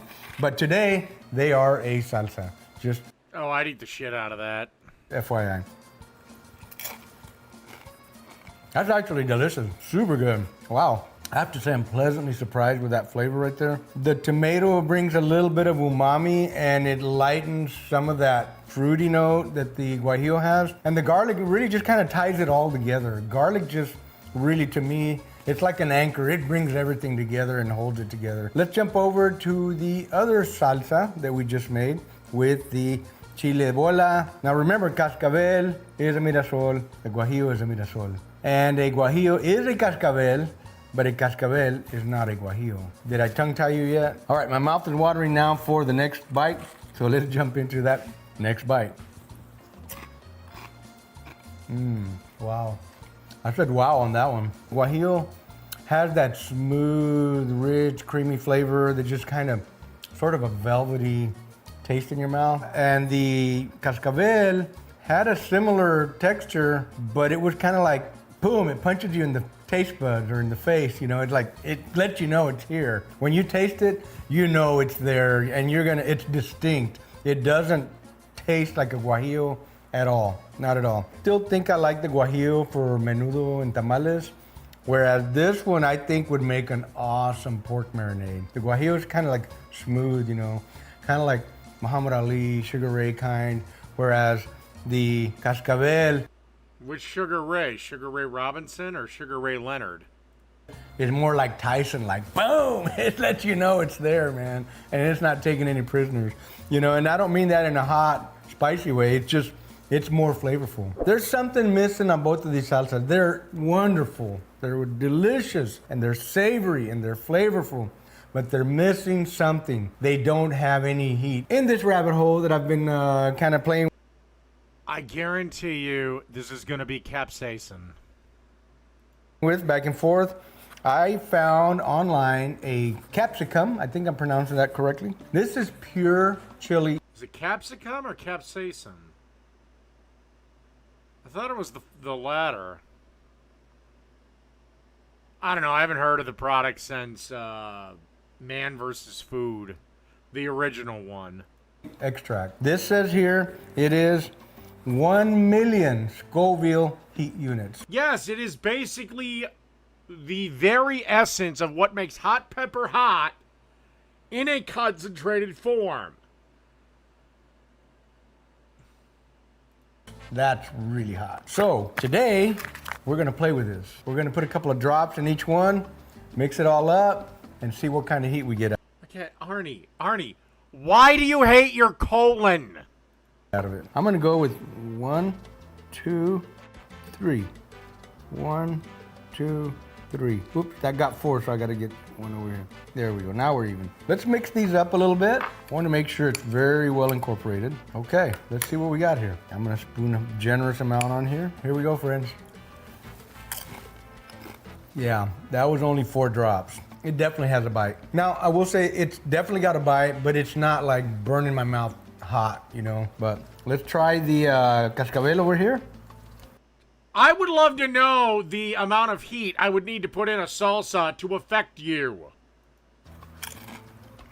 The cascabel, you know, really pops and it lets you know it's there. Again, it's not that super, oh my gosh, I'm in trouble kind of a heat, but it definitely has a bite in there. I'm gonna put 3 more drops in each of these and try it one more time. Now, you know they make this as much as 9 million Scoville units. I decided not to go with 9 million.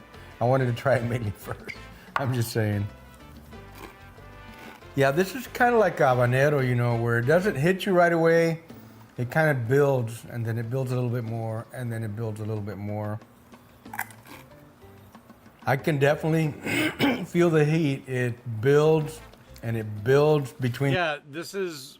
I don't mind spicy food, but I have a limit because I'd like to actually taste the food and not be wishing for death on my way home. The two together, my nose is starting to get a little bit runny. This stuff slaps. Yeah. I'm very tempted to add 3 more drops. Let's make it an even number, like 10. That'll be my last one. Even if you ask me to put more, I won't. One more time, let's give it a try. I think that's perfect.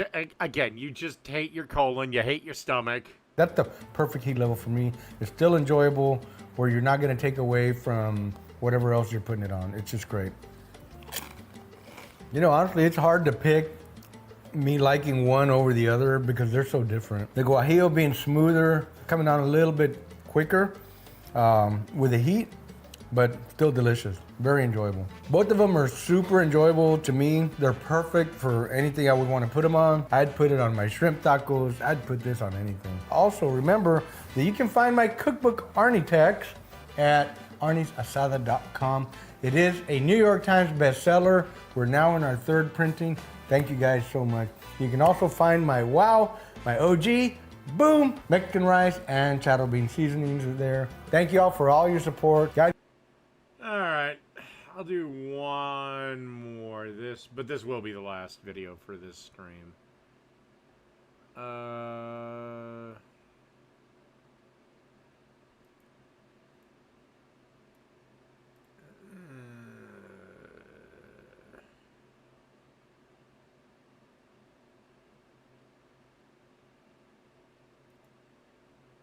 We'll do this. Smoking and grilling with AB. Red beans and rice. No shortcut. Yeah, okay. I've never done this one before. Didn't this guy do a rice dish not that long ago? Or did I just cover it not that long ago? 27-day vlog feast, and we going straight out of New Orleans. Listen, we got a big pot of creamy red beans and rice. No cans, no shortcuts, just low and slow with a lot of love. Okay, so look, we're gonna go over some of these ingredients. I went ahead and opened these up right here. Look, smoked turkey wings. This is where we're gonna get that base from, right? So look, you can look right here, and then I'm gonna address this part right here. I always use andouille sausage, you know, but this right here gonna be a plus for everybody, because look, this is chicken. So we're not using no pork. We got some other ingredients right here. Listen to this, if we doing red beans and rice, normally, if you got the foresight to see it, you're gonna soak your beans overnight. But I'm gonna show you guys a technique. That way we can go ahead and hot flash, right? I'm gonna show you that in just 1 second. Now, if you come on over here, you're gonna see I got chicken stock. Look at this right here. This is that homemade. Now I'll leave a link up in the upper left-hand corner so you guys can see. You can click on that if you wanna know how to make your own. I want you to look at that color though. That color is right, folks. This right here is the other half. With this and this here is ooh-wee. That's all I'm gonna say. With that being said, don't forget the full ingredient list is on I'm curious what he's going to do with the beans. my website. That's smokingandgrillingwithab.com, and that's WITAB.com. Okay, now we getting ready to learn how to hot flash. Because I didn't think about last night to go ahead and soak these, listen, we do have an option. Let's get these open, bring this here, and I'm going to drop these on this plate right here. Now, I'm gonna say this. I live like in a big city. You know what I mean? When you got a big city, you know, just the grocery store, they got different rules and you know what I mean? So they strenuous about what be in the bag in the store. As you guys can see, I just get a can of beans and drain them. it's not a whole lot of broke ones. You know what I mean? I'm just gonna look at some of these. If I see anything that's broke, you know, I'll take it out. But I just move these around just to see, make sure there's no rocks in there. Some of you guys, it depends on how you get your beans. You know what I mean? It might not be such a rigorous program. You know what I mean? You'll see it. But I'm gonna be honest with you, I have never seen a rock inside of one of my, this is about the worst thing, like something where the bean kind of like flake. But I've never seen rocks in the bag of beans. First of all, you gotta get yourself a pot, right? We got to put some water in here. What the objective is for us to put enough water in here that it covers our beans. You know, we want to cover it maybe about that much, maybe like about an inch. Okay, so basically he's just gonna speed up the soaking process by heating the water a little bit. Over that, right? Now we want to bring this to a boil. So I'm starting off with hot water, but this is already hot. Seriously? You found rocks in your beans? I've never found that.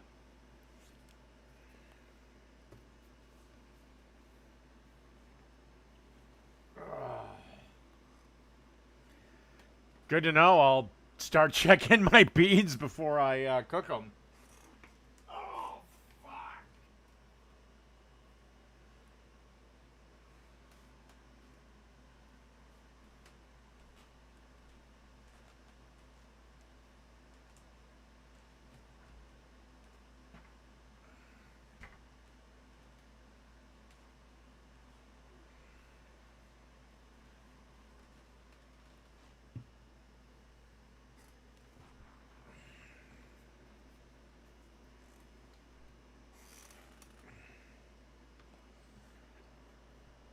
I mean, the more water you have, just the longer it'll be in there, right? But hot flashing will save your time and make you say, you know what, we're going to go ahead and make it anyway. You know, because we come up with them great ideas at the last minute. So now I'm going to take this and put it over here.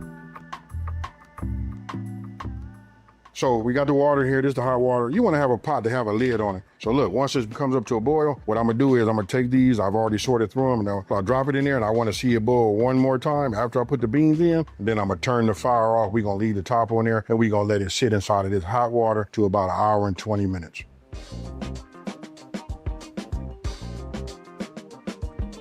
We well past the whole time of an hour. Actually, this has been in here sitting in the water for, like I say, about 2 hours. These have already been hot flash, right? Now I'm gonna come on over here. I'm going to go ahead and prep, you know, everything. So let me go ahead and grab my knife.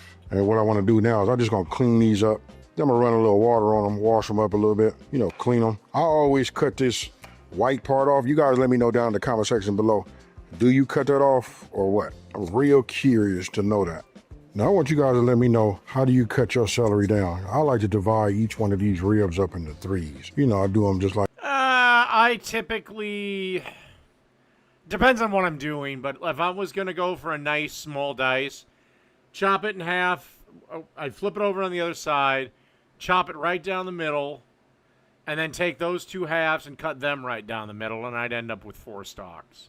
Like that. I do whatever's easiest for myself. Then if you got a knife that's super sharp like this one right here, don't forget, like, I'm no chef, not trying to... By the way, the most dangerous thing in the kitchen, almost as dangerous as a deep fryer or a mandolin or an idiot broad that can't cook a steak properly and she burns the fucking kitchen down, is a dull knife. Keep your knives sharp. And never put your knife in the goddamn dishwasher. Be a chef, haven't been formally trained. I do what's best for me and safest, right? So you guys find how you want to do it. Remember, as we cutting these down, it's about... I personally use a whetstone. That's just me. The size, right? So if we... I'm not the biggest fan of the automatic knife sharpeners. I use a whetstone. We leave them a little bit on the larger side. Unless we cook them all the way down, that's for what we call texture.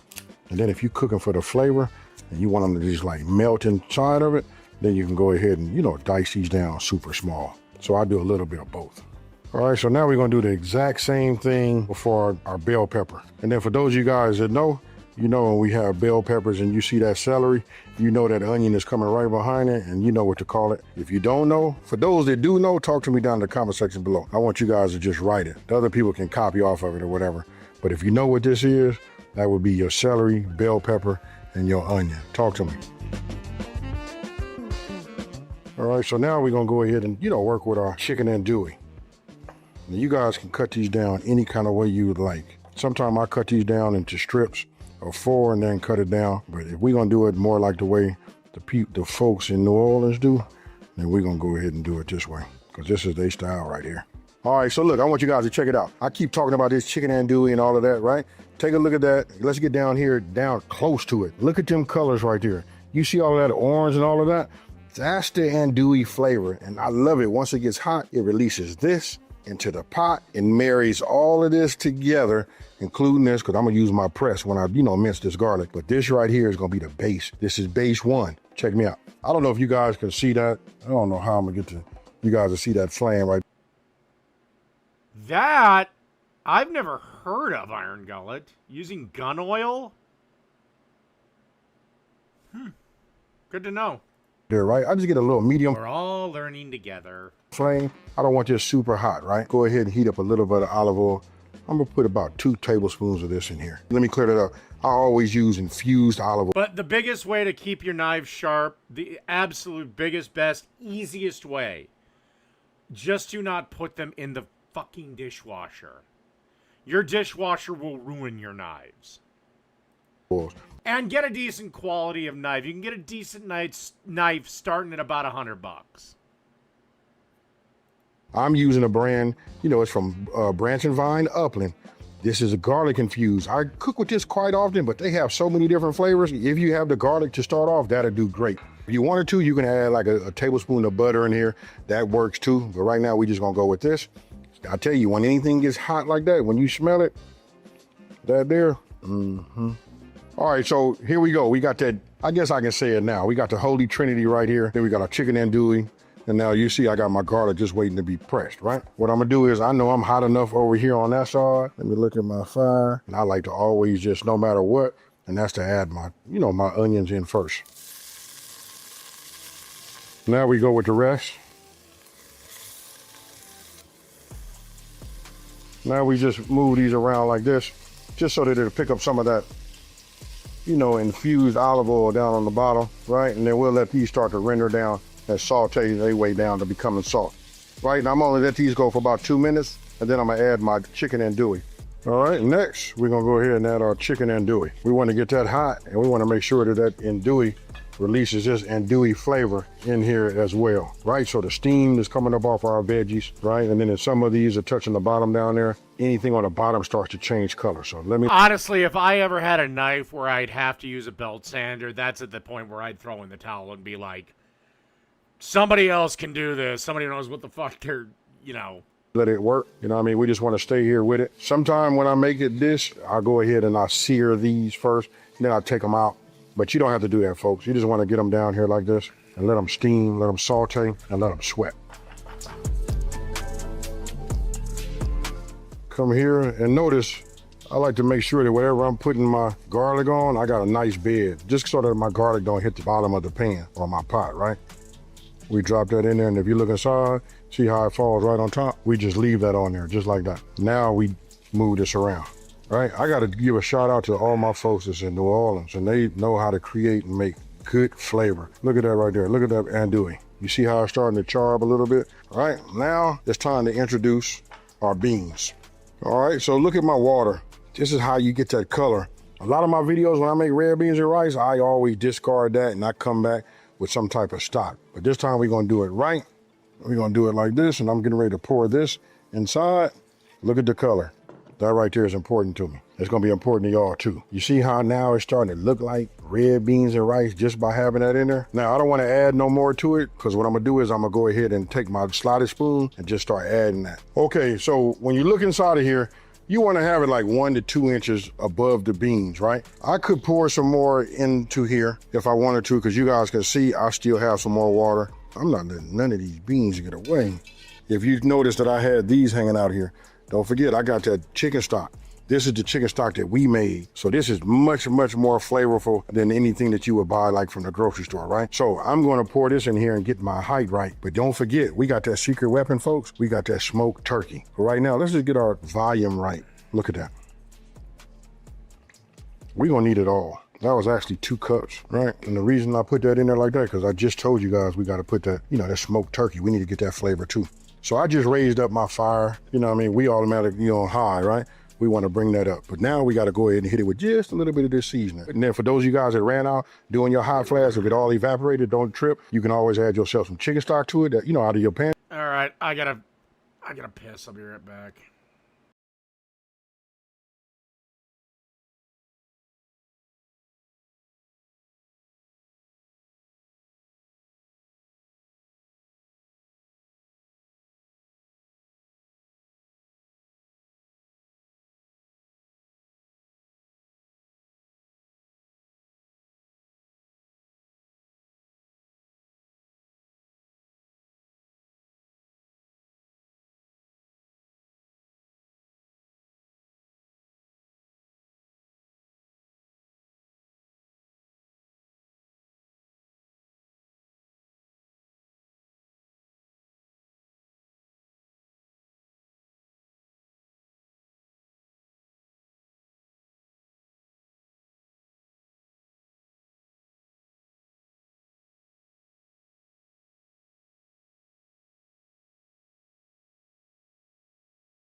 All right, we're back. Or you can add a little bit more water. But remember, when we add in water, we diluting our flavor. Now that we done brought this back to a simmer, this color is on the way to where it's supposed to be. We didn't infuse this with a lot of good flavor. We haven't overpowered it, nothing. And then we came with that real level up when we used our homemade chicken stock. I know some of y'all gonna say, well, why you didn't use no turkey stock or nothing like that? Trust me, chicken stock got so much flavor in it. When you mix all this together, you would not. Because chicken stock is like super easy to make and cheap. Whereas turkey stock is a pain in the ass because turkey is basically this is turkey. One time a year they kill the turkeys, and that's obviously Thanksgiving. And basically the only 2 times that turkeys are ever really a thing, outside of some people just wanting to have a turkey, is Thanksgiving, obviously, and Easter. Outside of that, they literally have turkeys just this. It's the same crop for the rest of the year because they last about a year in the freezer. And I don't know. I don't like turkeys. I don't like turkey. I like turkey deli meat. I've already explained my history with turkey burgers. It's a terrible bird. Chicken is its vastly superior cousin. Know the difference. So now I'm gonna go ahead and. Now, to be fair, a lot of people swear by turkey for chili. I have not made chili with turkey. At some point, I probably will. But I haven't yet, so that might be the last redeeming part about fucking turkey. Take about a half a teaspoon of this cumin and add that right there. Now here's where it's up to you guys. I'm gonna put a Oh, you can. I'm not saying turkey's unavailable, but I'm just saying most people, your average person, only buys turkey twice a year. I mean, are there more? Probably, but 1/4 teaspoon of this cayenne in here. I'll leave it like that. I know who I'm feeding. I'm gonna give it a little bit more bite. Now, let me go ahead and get this mixed up. Now, some of you guys are gonna be doing something a little bit different. Every year I hear more and more people not doing it as traditional as the way we were brought up. I mean, if you're looking for an inexpensive alternative, you know, for Thanksgiving, this red beans and rice right here get you right. Now, let me go ahead and turn this down because we just wanna have a simmer right now. Now we're finna add our bay leaves. I think in my recipe, I always put 1. If you want to have a little bit more flavor, go ahead and add 2. I love the taste of bay leaf. I know what it does. You know what I mean? So there we go. Let's address the elephant in the room. Okay, Iron Gullet. If you shoot the motherfucking thing yourself, then yeah, it's super cheap. Because I know some of y'all like, well, when is he going to put the ooh-wee in there? And the ooh-wee, in this case, is going to be, you know, that smoked turkey. But now we got these turkey wings. Look at here. You see that right there? We're going to cook this down. We're going to put a little time on it too, folks. And when I mean time, I ain't talking about that. Well, one of the funniest things that I've only been to it once in my adult life. I think I was brought there as a child, but I don't remember. Is at the Renaissance Fair, you have a bunch of these jackasses that thinking, oh my God, I'd love to live in the Renaissance. Turkey legs and beer. It's like, you do know turkeys were indigenous to North America. If you were actually living in the Tudor times, you wouldn't know what the fuck a turkey is. Herb. I'm talking about we finna put some real time on it as far as like cook this for. And also, most dirt poor peasants didn't eat a lot of meat. Most of it was highly overcooked vegetables. Your average medieval peasant ate pottage, which was, yeah, pretty much whatever vegetables you had cooked to fuck. They had to cook it to fuck because they couldn't eat their vegetables raw way back in those days because they actually used human shit to fertilize the crops.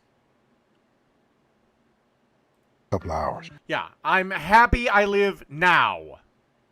It's gonna soften. And not back in the days of knights and queens and kings and dukes and all that other shit. This up, we'll be able to shred that, have a little meat. But the And every 5 minutes I gotta get thrown a spear and told like we're going to war for the 300th time.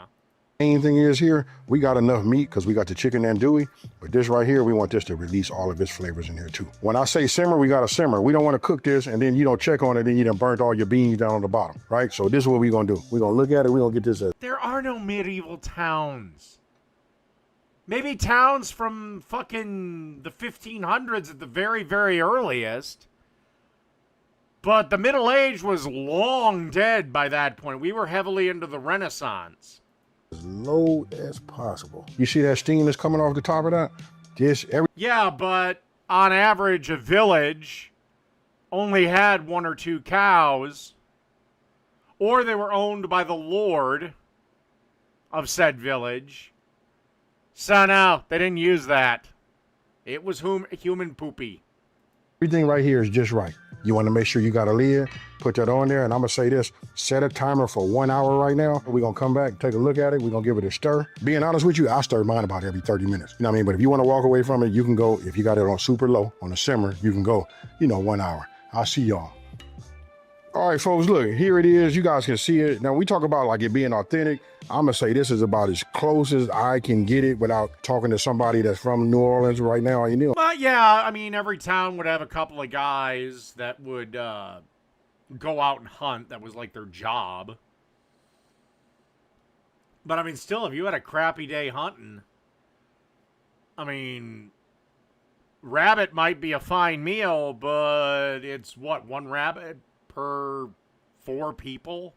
And they're giving me like some different, measurements. You guys got to try it. I didn't overpower it or nothing like that. And I'm going to say one of the heads ups is the fact that I went ahead and I'm looking at my little alligators, y'all. You know what I mean? I'll put these right here. But anyway, it was just the fact that I used my homemade stock that I made. Hey, with that being said, I'm not finna over talk it. I'm just finna get in here. I got a nice big hearty bowl. I'm gonna go ahead and get me a little bit of this rice, bring it in like that. Oh my God. Now, I like mine to be a little thick. If you guys want yours to be thin, you can add a little bit more stock to it, quit cooking it all the way down. It's just about them beans. It's about all them flavors and everybody married together. Well, I'd eat the shit out of that. Alright, I know this is like the third curtain call, but I'll do one more.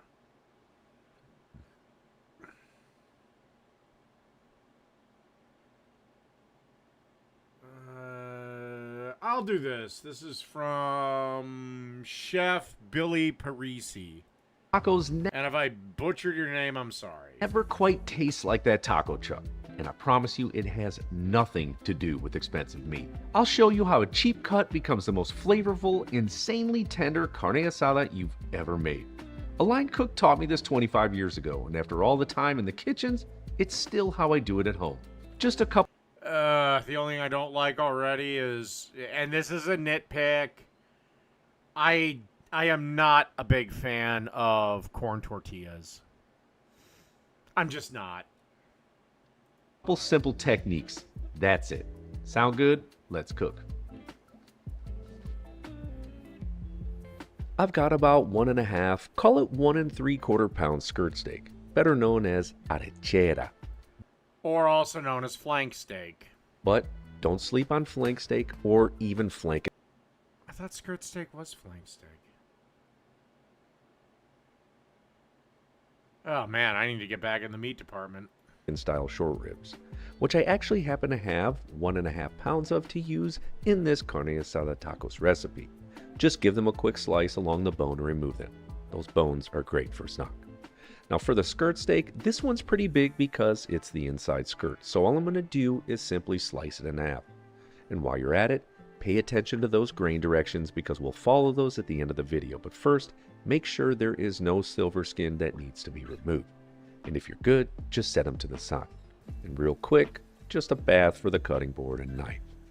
Alright, at this stage, I'm going to add all the beef to a 13x9 casserole dish. What I want to do is season it well on all sides with salt and really work it in. And as a general rule of thumb, you'll use about 1 to 1.5. Not the biggest fan of this because salt will draw out moisture, but he's probably going to marinate it, if I had to guess. So it should even out. 1/4 teaspoon per pound. And I'm using Diamond Crystal, just an FYI. Now for a little extra love in this and totally optional, how about mixing in 1 tablespoon of Worcester sauce? I actually picked this up from the man himself, Ricky Bayless. It gives it more umami and a beefier flavor. What I like to do now is cover it up and add it to the fridge while we work on the marinade. This will allow that salt and Worcester sauce to start penetrating and working into the meat, making it perfectly seasoned. Little techniques like this always make meals worth remembering. Okay, real quick, just going to medium dice a half of 1 yellow onion, which should give you around 3/4 cup or so. Don't worry if it's a little more or a little less. This marinade is very forgiving. Next, I'm taking Well, yeah, it's a marinade. You're just going to dump it. that right back to the Typically. cooktop along with a few other goodies. Occasionally, I've made shit where you use the marinade as like the basis of the sauce, but I'd say 9 times out of 10, the marinade is just discarded. And trust me, I love a good marinade. Medium to large size saute pan over low to medium heat, I'm adding in 1 teaspoon of cumin seeds. The goal here is to get a little toast on them, and it'll only take 3 to 4 minutes, and it will start to become really fragrant. And at that point, you'll know it's good. But be sure to get all the smells you can, because it is amazing. At this stage, I'm going to add them right to a molcajete or mortar for a quick second. And while our pan is still hot, add in those diced onions along with 6 to 7 whole garlic cloves, and we'll occasionally stir those for a total of about 6 to 8 minutes of cooking. I just want to get a little toast on these as well. And while I do that, why not grind down the roasted cumin with a pestle until it's finely ground? And you for sure could use a spice grinder as well. And in the end, it should look just like this. Now transfer it over to a medium-sized bowl, but keep that mortar and pestle close by. Let's go have a look at the onions and give them a little stir. And this is great. Just looking for that little brown around the edges. Please hit this with something. Water, chicken stock, get all that fond off. Just another minute or 2. Then we're going to transfer all this goodness back over to the mortar, and we're also going to grind this down until it becomes like a paste. And I know it may seem weird to do this, but several of the guys I used to work with, they would just pop the garlic or onions right in a pan or on the griddle. That little toast, I promise you, is just gonna make the marinade that much better. Okay, this is looking really good. And don't sweat if there are a few chunks in there. It is all good, I promise. You can absolutely pull this off. Let's add it right to the bowl with the cumin. And next, I'm slicing up 3 limes and going to squeeze them right into the bowl. This should render about 5 to 6 tablespoons total of juice.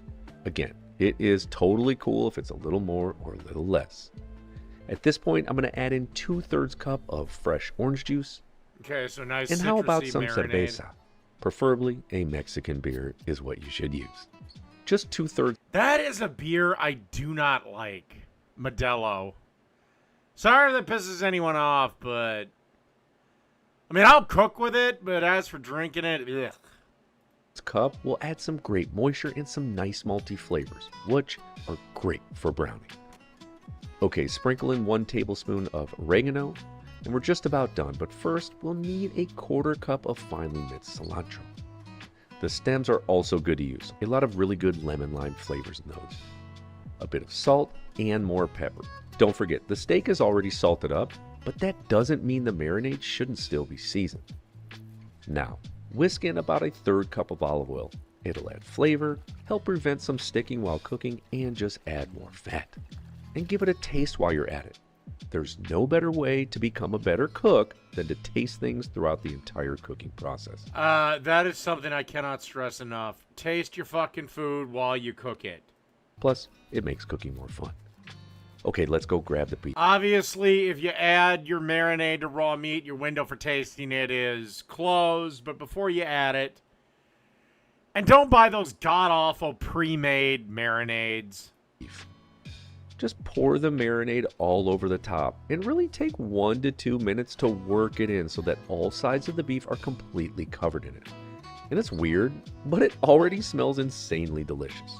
I have a feeling you are going to love this. Alright, let's wrap it up and pop it back in the fridge for as little as 4 and up to 24 hours. The closer to that 24-hour mark, the more flavorful the carne asada will be. A few of my friends have been texting me lately telling me that if they allow for themselves to have a little bit more time when cooking, that their meals are absolutely delicious. And honestly, that's all it really is.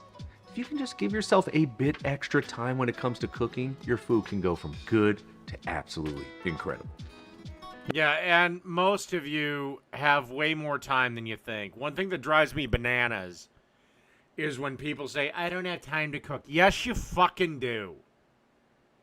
I guarantee if I were to watch you for a week, I could find hours upon hours of you just sitting there mindlessly scrolling TikTok or posting on Facebook or just doing a bunch of stupid bullshit. Now when you're ready to start cooking, let's pull it out of the fridge and just set it to the side to take the chill off of it. And being a good cook is about being a good steward of your time. So, okay, so you work 60 hours a week. Let's say you work 5 days a week. Well, hell, let's do 6. That's 10 hours. Okay, you still got 14 hours. You're going to sleep for 8. Actually, let's say, yeah, you're going to sleep for 8, which is 6 hours. That's your free time. You're telling me in 6 hours you can't whip a meal up? while this warms up a Again, the pathetic victim mentality of leftists. bit, how about a quick roasted salsa roja to go on top? Start by slicing down a half yellow onion into wedges. Take them over to the... What the hell are you talking about? Traffic isn't a thing anymore.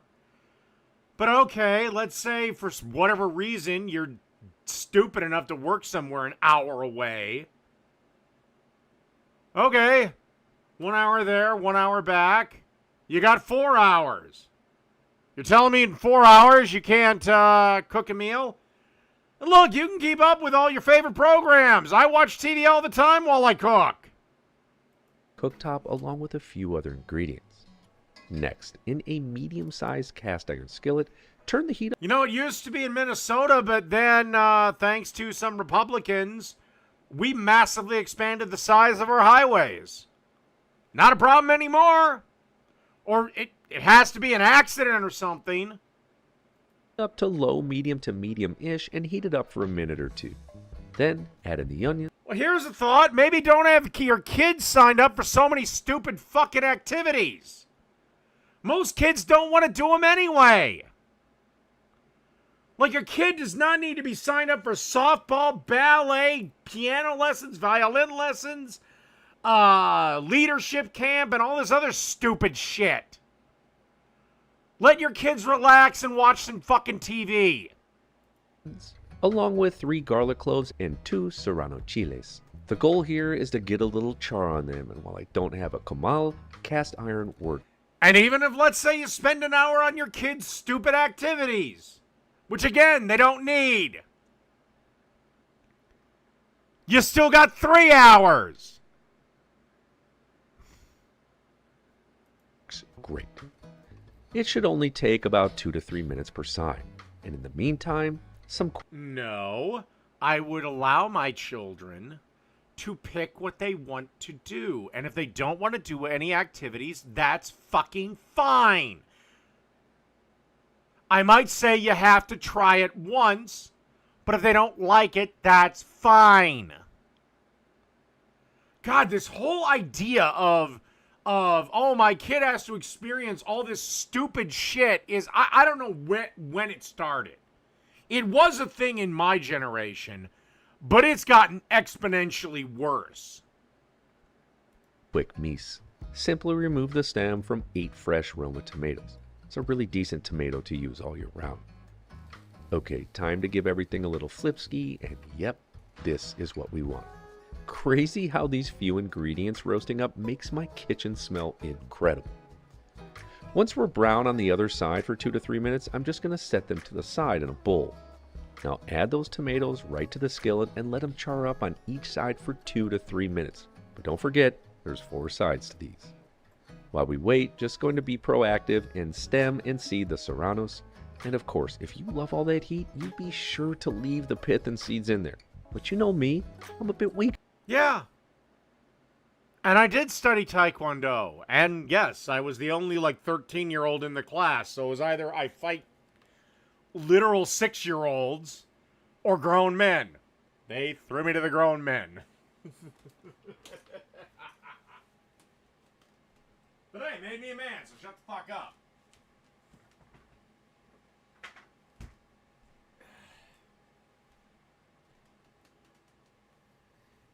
But guess what? That was the only activity I did. I didn't also have jiu-jitsu, boxing, baseball, basketball. Well, basketball would have been fucking useless for me. Here's my impression of playing basketball.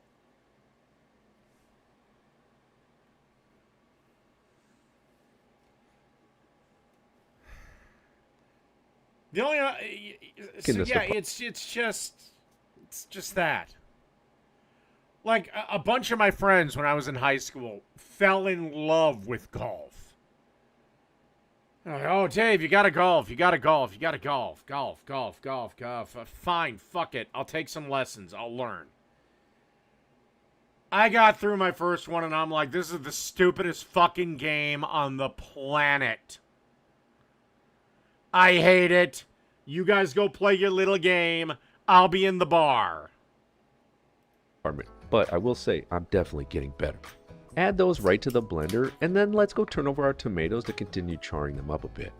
This process of doing this to the veg, it really just helps to get a more roasted flavor to the salsa. It's easy to do and well worth the few minutes. I wasn't a rich kid. I was probably upper middle class to middle class, somewhere in that spot. You've got this, my friends. But then again, I haven't been a kid since the 90s, so a lot's changed. And after a total of 8 to 10 minutes of cooking, these look great. I mean, I don't even like mini golf, for Christ's sakes. Golf is the dumbest fucking game. Add them right to the blender with the other roasted veg, and let's give it a little blend to break things down. Now, since the veggies are a little hot, be sure to remove the center cap from the lid to let the steam escape, or else this thing could blow up on you. And I don't want my name to be cursed out, so be sure to do this. Once it's a Again, food is not that expensive. nice chunky And again, we have Snap, we have Wick, we have food. Food is cheaper than it's ever been. salsa consistency like this, I'm next adding in some salt, 2 to 3 tablespoons of olive oil What for the some hell is he fat, making? then 3 tablespoons of roughly chopped cilantro. Lastly, the juice of 1 lime, which is about 1.5 to 2 tablespoons. Just blend it in. Except I'm not broke. And don't forget to give it a taste and make sure it's good to go. If so, transfer it to a container and chill it down a bit in the fridge. Now let's cook the beef, but first, heat up your grill to high, which should be about 500 to 550 degrees F. And I'll also show you That is one thing I'd love in my kitchen. I'm never going to have it, but I love it, and that's an indoor grill. how to do this on a griddle. So heat that up to right around 350 to 375 degrees F. And yes, I know I'm spoiled having these side by side, but I'm pretty sure you have a grill and a lot of you all have one of those Blackstones. And once the grill is fired up, My stove does actually have a griddle, not like embedded or anything. But yeah, I feel like it makes the most sense, traditionally anyways, to serve all this up with a side of grilled green onions and jalapeno. yeah, that was like 20 years ago when I filed.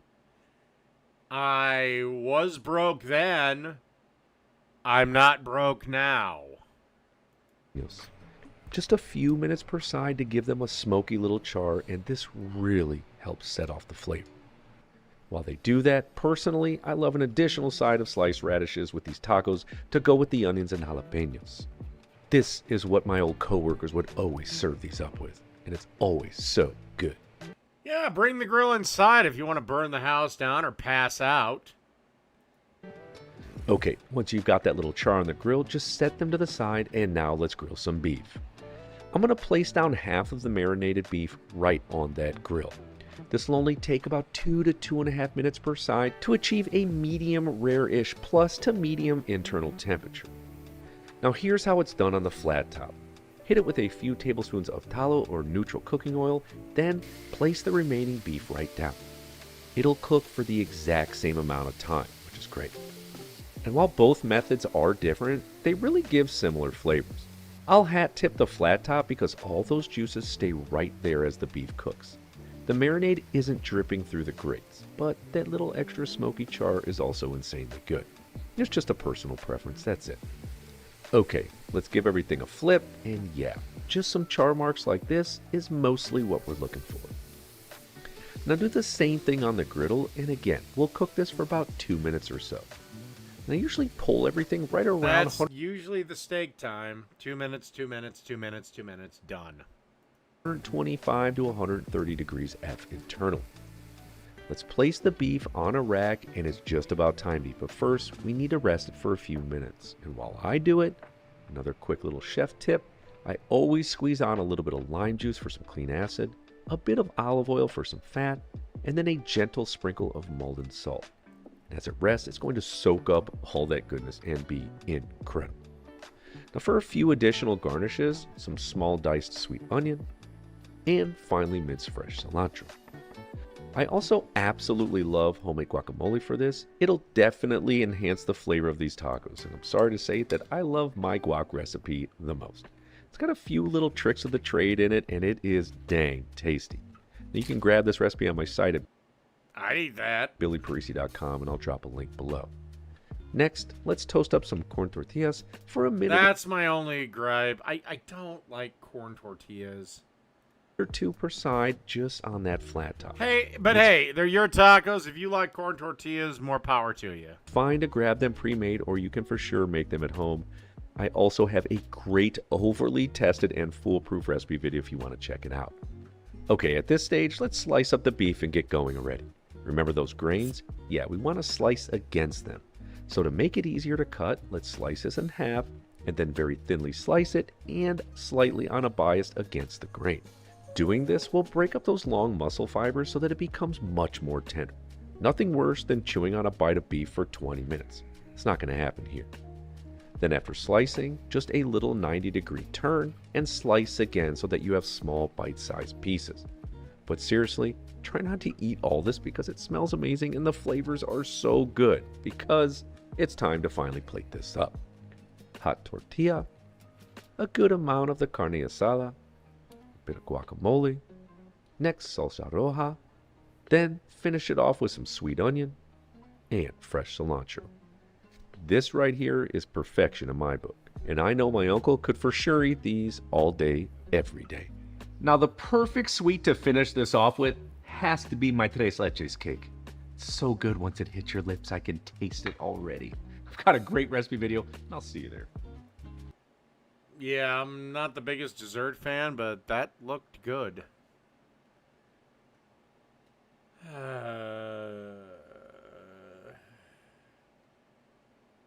Oh, what the hell.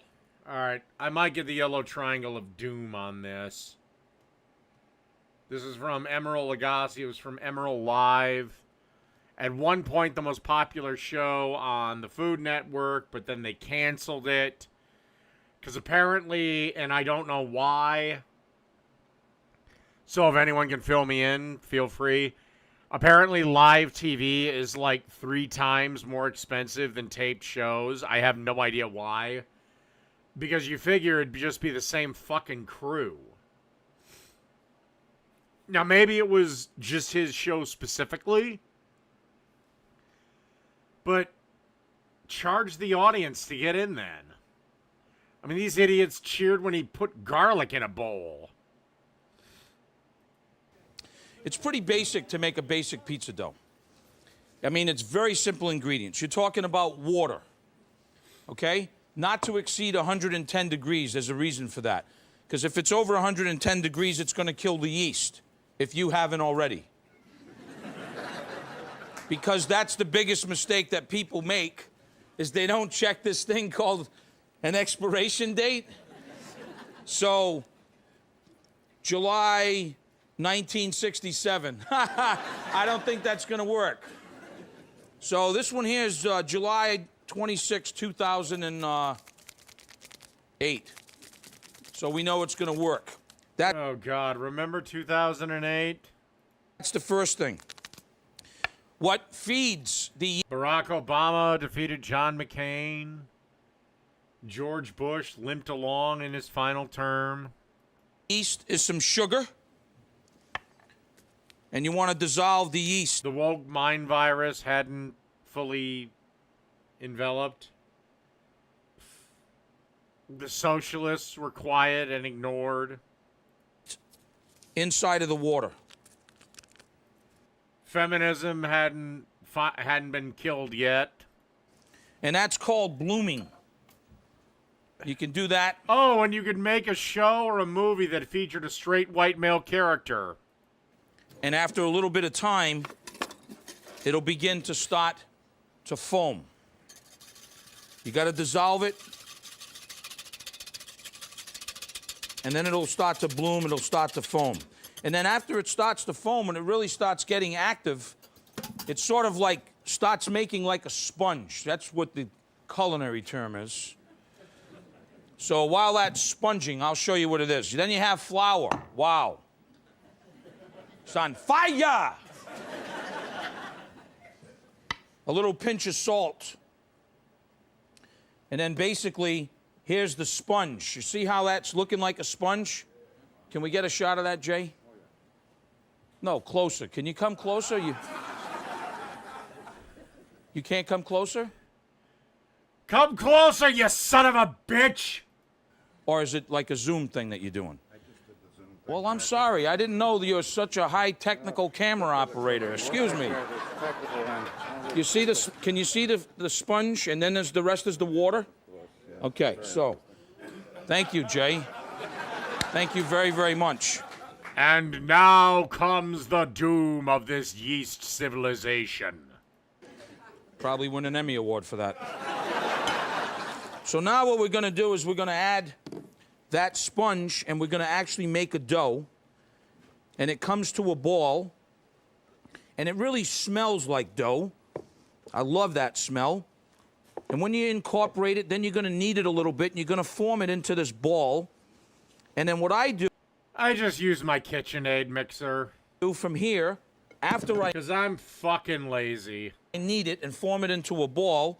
I put it in a lightly oiled bowl, cover it, and then you're gonna let it proof. Now, everybody with me so far? Yeah. Sometimes when you refrigerate dough, the terminology is called you sort of retard it a little bit, which means you're slowing down that... Ah, shit, you couldn't say that now. You'd be fucked, Emerald. Proofing time. You leave it out, don't put it by the air, and then really, when you want to start working with it, as we're going to do this right now, we're going to take it out. We're going to warm it up a little bit, just like Tony did earlier. First of all, with his hands, maybe a little flour, if you had to. Let's bring a little flour over here. So you want to sort of warm it up. And once you warm it up a little bit, as what I've got here, this one's now is already at room temperature. Now, as he did, you want to begin to evenly start stretching it. And whether you can throw it like he does, which is amazing, or you just sort of stretching it like this, the old-fashioned way, we're going to begin with a very simple New York-style pizza, okay? A medium-sized crust, nothing fancy on it. We're going to begin there and then... You know, I know there are people that swear by New York style. I do not like New York style. These great big gargantuan slices that are like a saltine cracker. It just... I like a nice crust. Even though, in truth, a lot of the times I make pizza, it's a fairly thin crust, but... Through the program, I'm going to show you some different... Not quite as bad as New York. ...style pizzas. So now that the dough is getting stretched, the best thing is to start with a pizza, a little peel, what they call. So we're going to put this on. But before I do that, let's add a little flour. Hey, let's even add a little cornmeal so that it has a little friction to slide off. Hey, if you like and New now York, to assemble you like this. fucking New York. How am I doing, all right? We're going to start with some basic... Why is that woman looking like she's having a fucking orgasm watching this? Delicious tomato sauce.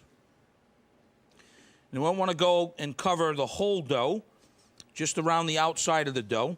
All right, so here's what we're going to do. We're going to take some basil leaves now, and we're just going to put a few basil leaves like such. Oh, no. God damn it. I hate this fucking margarita pizza bullshit. We're going to add a little bit of Parmesan cheese, and then a little salt,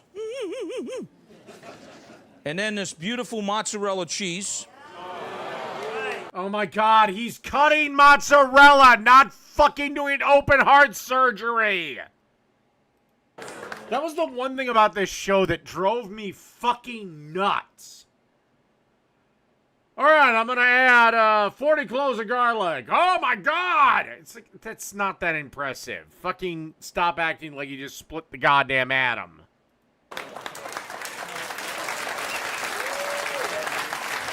Oh, no, I'm a Chicago. I will do the rant in reverse. I'm sorry, New York pizza is not fucking pizza. It is tomato sauce on a saltine cracker.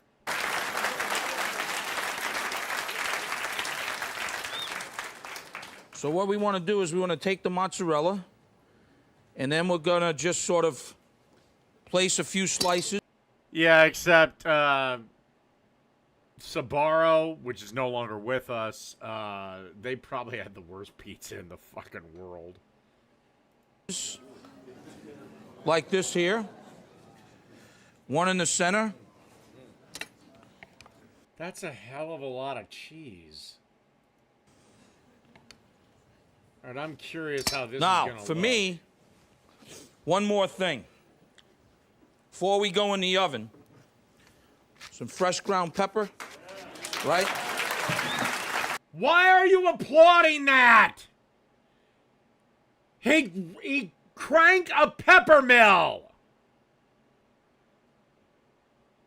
Bitch, giving your husband a good blowjob is more complicated. A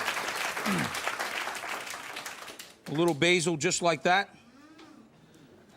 And then we're going in the oven, all right? So now, as you can see, I got the regular oven on pretty high.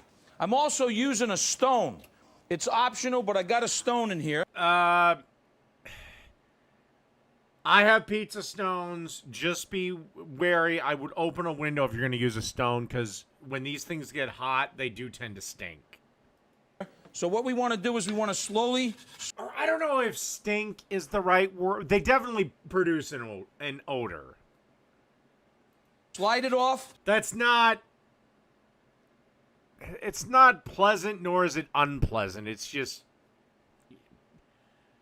It's what I assume, like a kiln that dries clay smells like. Into the stone, and we're going to bake it. So here's what we're going to do. We're going to start with a very traditional Chicago-style pizza, pan pizza or a pan pizza. Lightly olive oil it.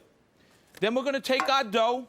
Now, this dough, generally, for this type of pizza, has a little bit more yeast in it, has a little bit more salt in it, and it has a little fat in it. Fat being it has olive oil inside of it, okay? So what you want to do now is we're going to take the dough,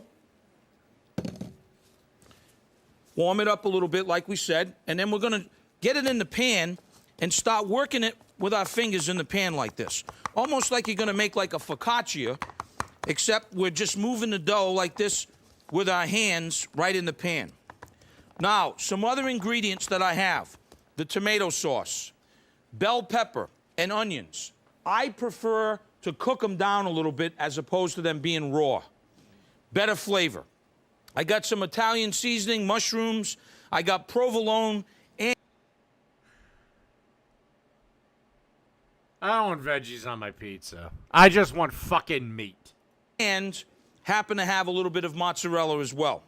Now, once you spread the dough out, you should let the dough rest a little bit, like I have right here. Now it's warmed up. You can see it's slightly proofed again. Here's what we go. The base of it, we start with that delicious tomato sauce of love. Spread around like that. Okay, now, not too much. We don't want to drown it. You should always have a little room. That's one of the things that's almost a trademark of mine. I like a nice saucy pie. For the crust like you see there. Next thing, a little of that Italian pineapple. Believe it or not, I used to be in the camp of pineapple doesn't belong on a pizza, but I've come around to it. Pineapple belongs on a pizza. Spice, or you could use basil. Typically, though, if I put pineapple on a pizza, it's with, like, Canadian bacon or something, or bacon, just something super fucking salty. And then I like to add freshly ground black pepper on top of it. Because the pineapple is still super fucking sweet. We rendered down Italian sausage, okay? Like, I mean, that pineapple is sweeter than fucking Sydney Sweeney's cunt. Oh, yeah, babe. Render that down. We're going to do a few sliced mushrooms. We're going to do a few bell peppers like this, okay? Well, you get that excited, we'll add more. How's that? Some onions like this. I love onions. There's just something about cooking them, like blanching them first, though, guys, that really makes a big difference.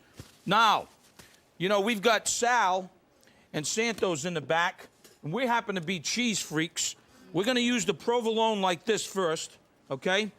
Then, that's classic Chicago. Once we use the provolone, we're going to come back to the mozzarella, and just a little slightly thinner pieces like this. We're going to do that mozzarella thin.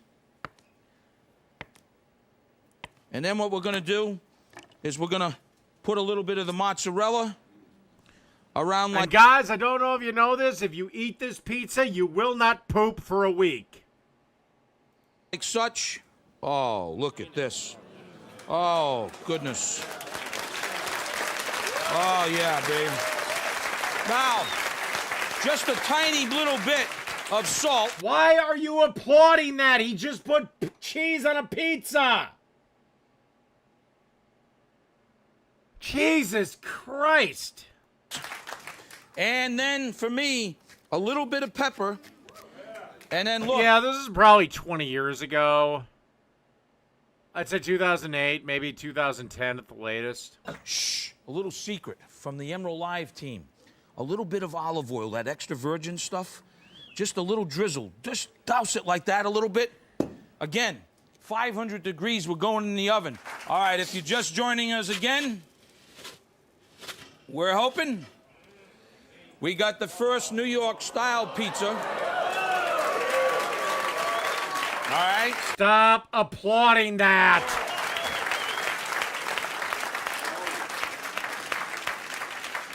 We got the first one there. We're gonna let that just cool a bit. Matter of fact, while we're there, the first two that we did, we made dough, and we made dough. We made New York style. Check this out. That's the Chicago style one right there, huh?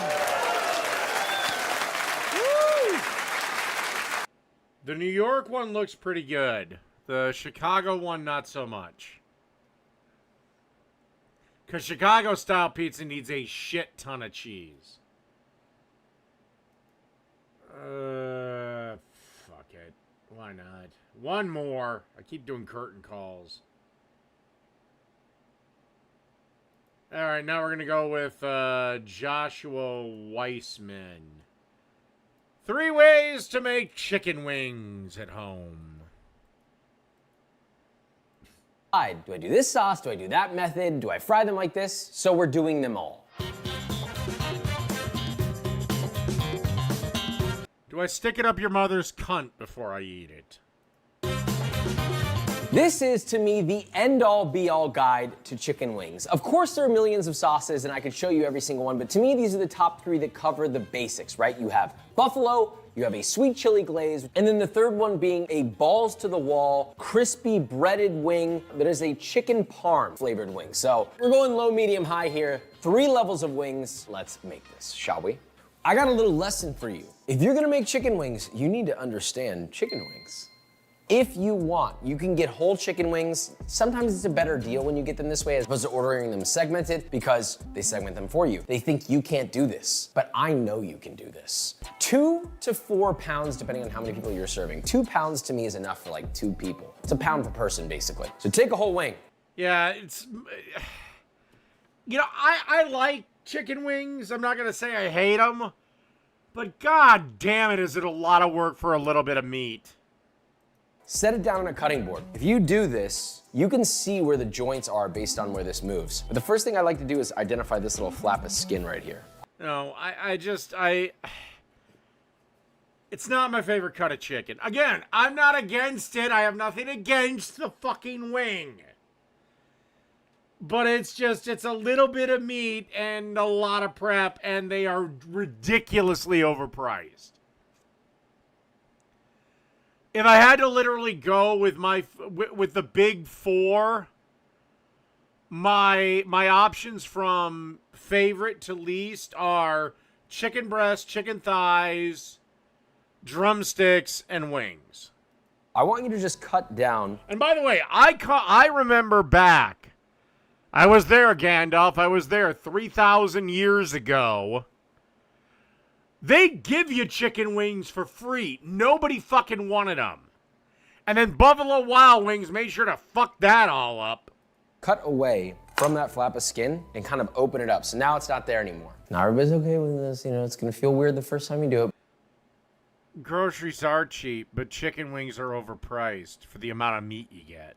You're going to grab You're mostly paying for bones.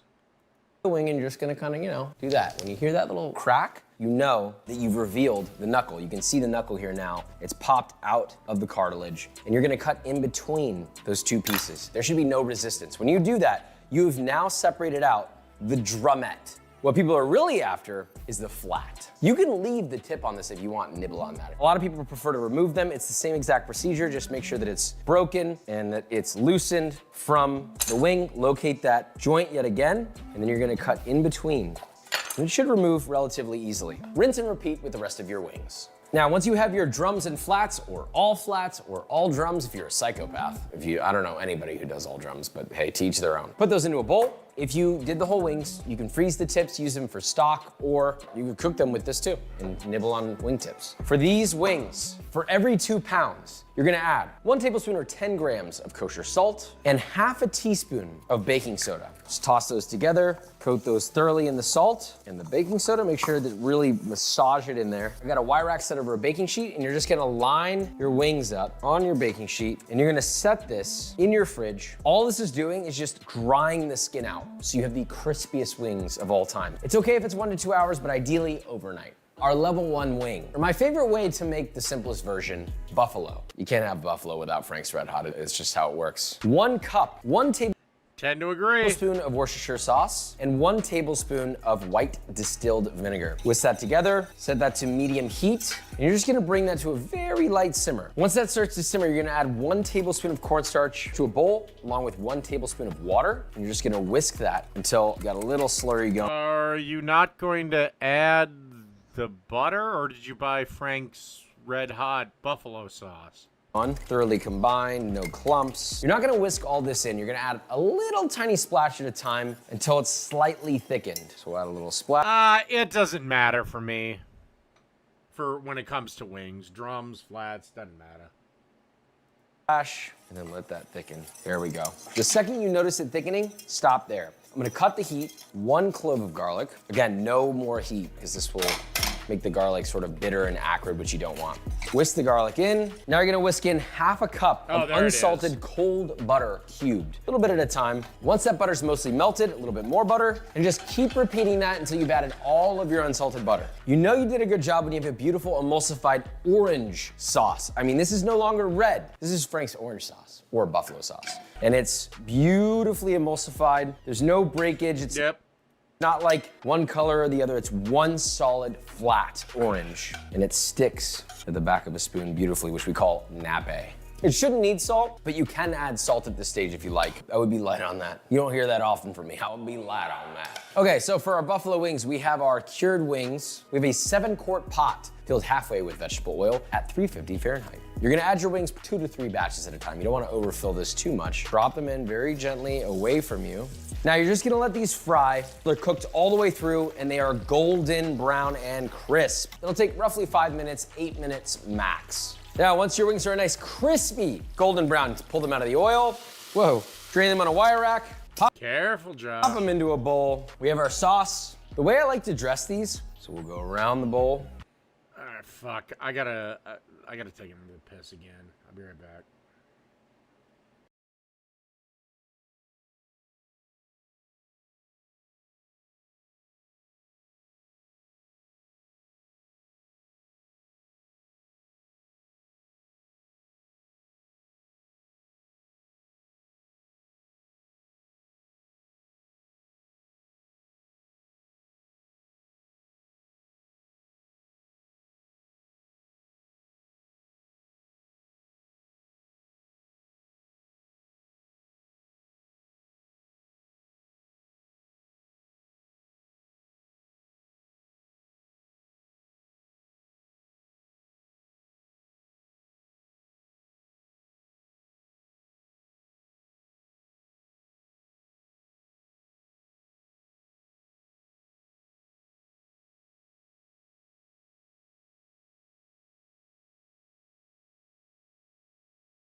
That, and then just a touch over the wings. This sauce makes enough for 4 pounds. We only have 2 pounds in here. Toss your wings till thoroughly coated. I don't want any bald spots. If you need to add more sauce, but you shouldn't have to.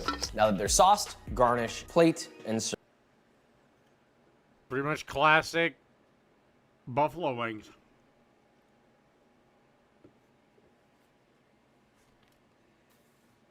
Need another beer.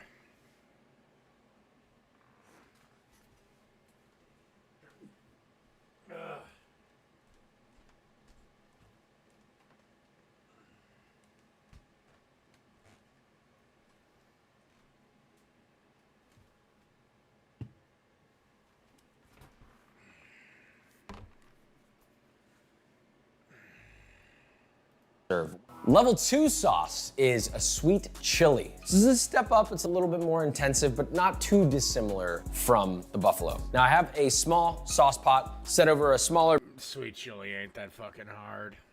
burner, medium heat. I'm throwing in a mixture of 3/4 of a cup of sugar, 3/4 of a cup of water, 1/2 cup of white distilled vinegar, and 2 tablespoons of your favorite soy sauce. I have 2 Fresno chilies that have been seeded and finely chopped. And you're just gonna lightly stir that just to get the sugar. What did I do on my days away? Actually, I hung out mostly with family.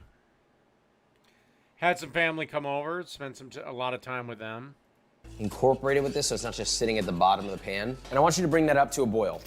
So once this comes to a boil, we have a bowl full of 2 tablespoons of cornstarch. What are we gonna do with that? We're gonna eat it raw right now. You ready? Now, you're gonna get a little bit of your hot sauce, and you're gonna scoop some of that up, and you're going to pour it into your cornstarch and burn your hand because that's a metal bowl. And then you're gonna whisk that together until it's thoroughly combined, homogeneous, and there are 0 clumps of cornstarch left. And you're going to pour that right back into your boiling mixture, and it will pretty much immediately thicken. So from there, you'll cut off the heat. You should have a beautifully thick sauce. And then to that, you're gonna add 2 tablespoons of sambal, any sambal you like. This is the standard, clear plastic container of sambal oelek, and 4 cloves of very finely chopped garlic, and about a 1/2 inch knob of ginger peeled and very finely chopped. You're gonna whisk that all together. Now that's effectively your sauce. You can taste this and add a little bit more soy. You could add a little salt to taste. You could add herbs to steep in here, but ultimately this is your sauce. Let that cool down close to room temperature or just until it's warm and then it's ready to use. You could naked fry these, but these I definitely would recommend giving a dry dredge, a very light dusting, if you will, which will be 1 cup of all-purpose flour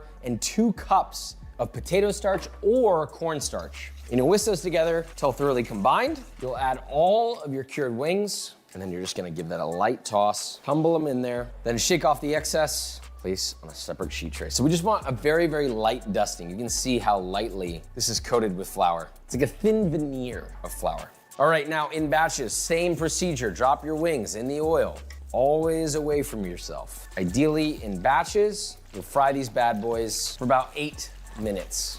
Oh, that was really scary. Once these are a nice golden. Jesus, dude, control your spider. And crisp and cooked through. You can always instant read thermometer them to make sure that there's no raw chicken, but chances are if they're this color, they're cooked. Let's dress them. So we have our fried chicken. So you're gonna add all your chicken to a bowl, and we have our beautiful sweet chili sauce. Again, around the edge first, and then over your chicken. Just give these a nice, generous toss. Look at the glaze on that. That's crazy awe. Once your wings are sauced to serve, you're gonna place that on a plate, and obviously you can serve this with a ranch or carrots and celery, or just sauced them by themselves. I like the addition of a little bit of crushed toasted peanuts or sesame seeds, but you can also just serve these straight up.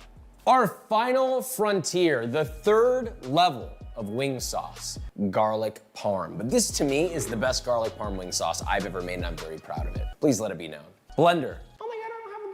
Look, you don't need a blender. You can do this with a bowl and a whisk. There are many options. We're just making essentially a mayo. 2 egg yolks, 2 tablespoons of Dijon mustard, 1 tablespoon of corn syrup. Now I know this seems like a weird add. It's gonna aid in the glossiness of the emulsification. So when you emulsify this and you toss your hot wings in an emulsified sauce, the corn syrup will kind of help keep it emulsified, but will also add a little bit of sweetness to it. The juice from 2 lemons, 8 garlic cloves, Peeled, please, dear God. 1.5 teaspoons of fresh thyme leaves. You can do dried thyme if you don't have it, that's fine. Then we're gonna add 1 cup of finely grated Parmigiano Reggiano garlic parm. I'm gonna not put parm in this. Theoretically, you could do pecorino, that'd be good, but then it would be garlic pecorino. I don't like the sound of that. Now, first we're gonna blend this until as smooth as possible on medium to medium-high speed. And then once that's nice and smooth, you're gonna stream in 1 cup of a neutral tasting oil, vegetable oil, canola oil, or avocado oil, slowly until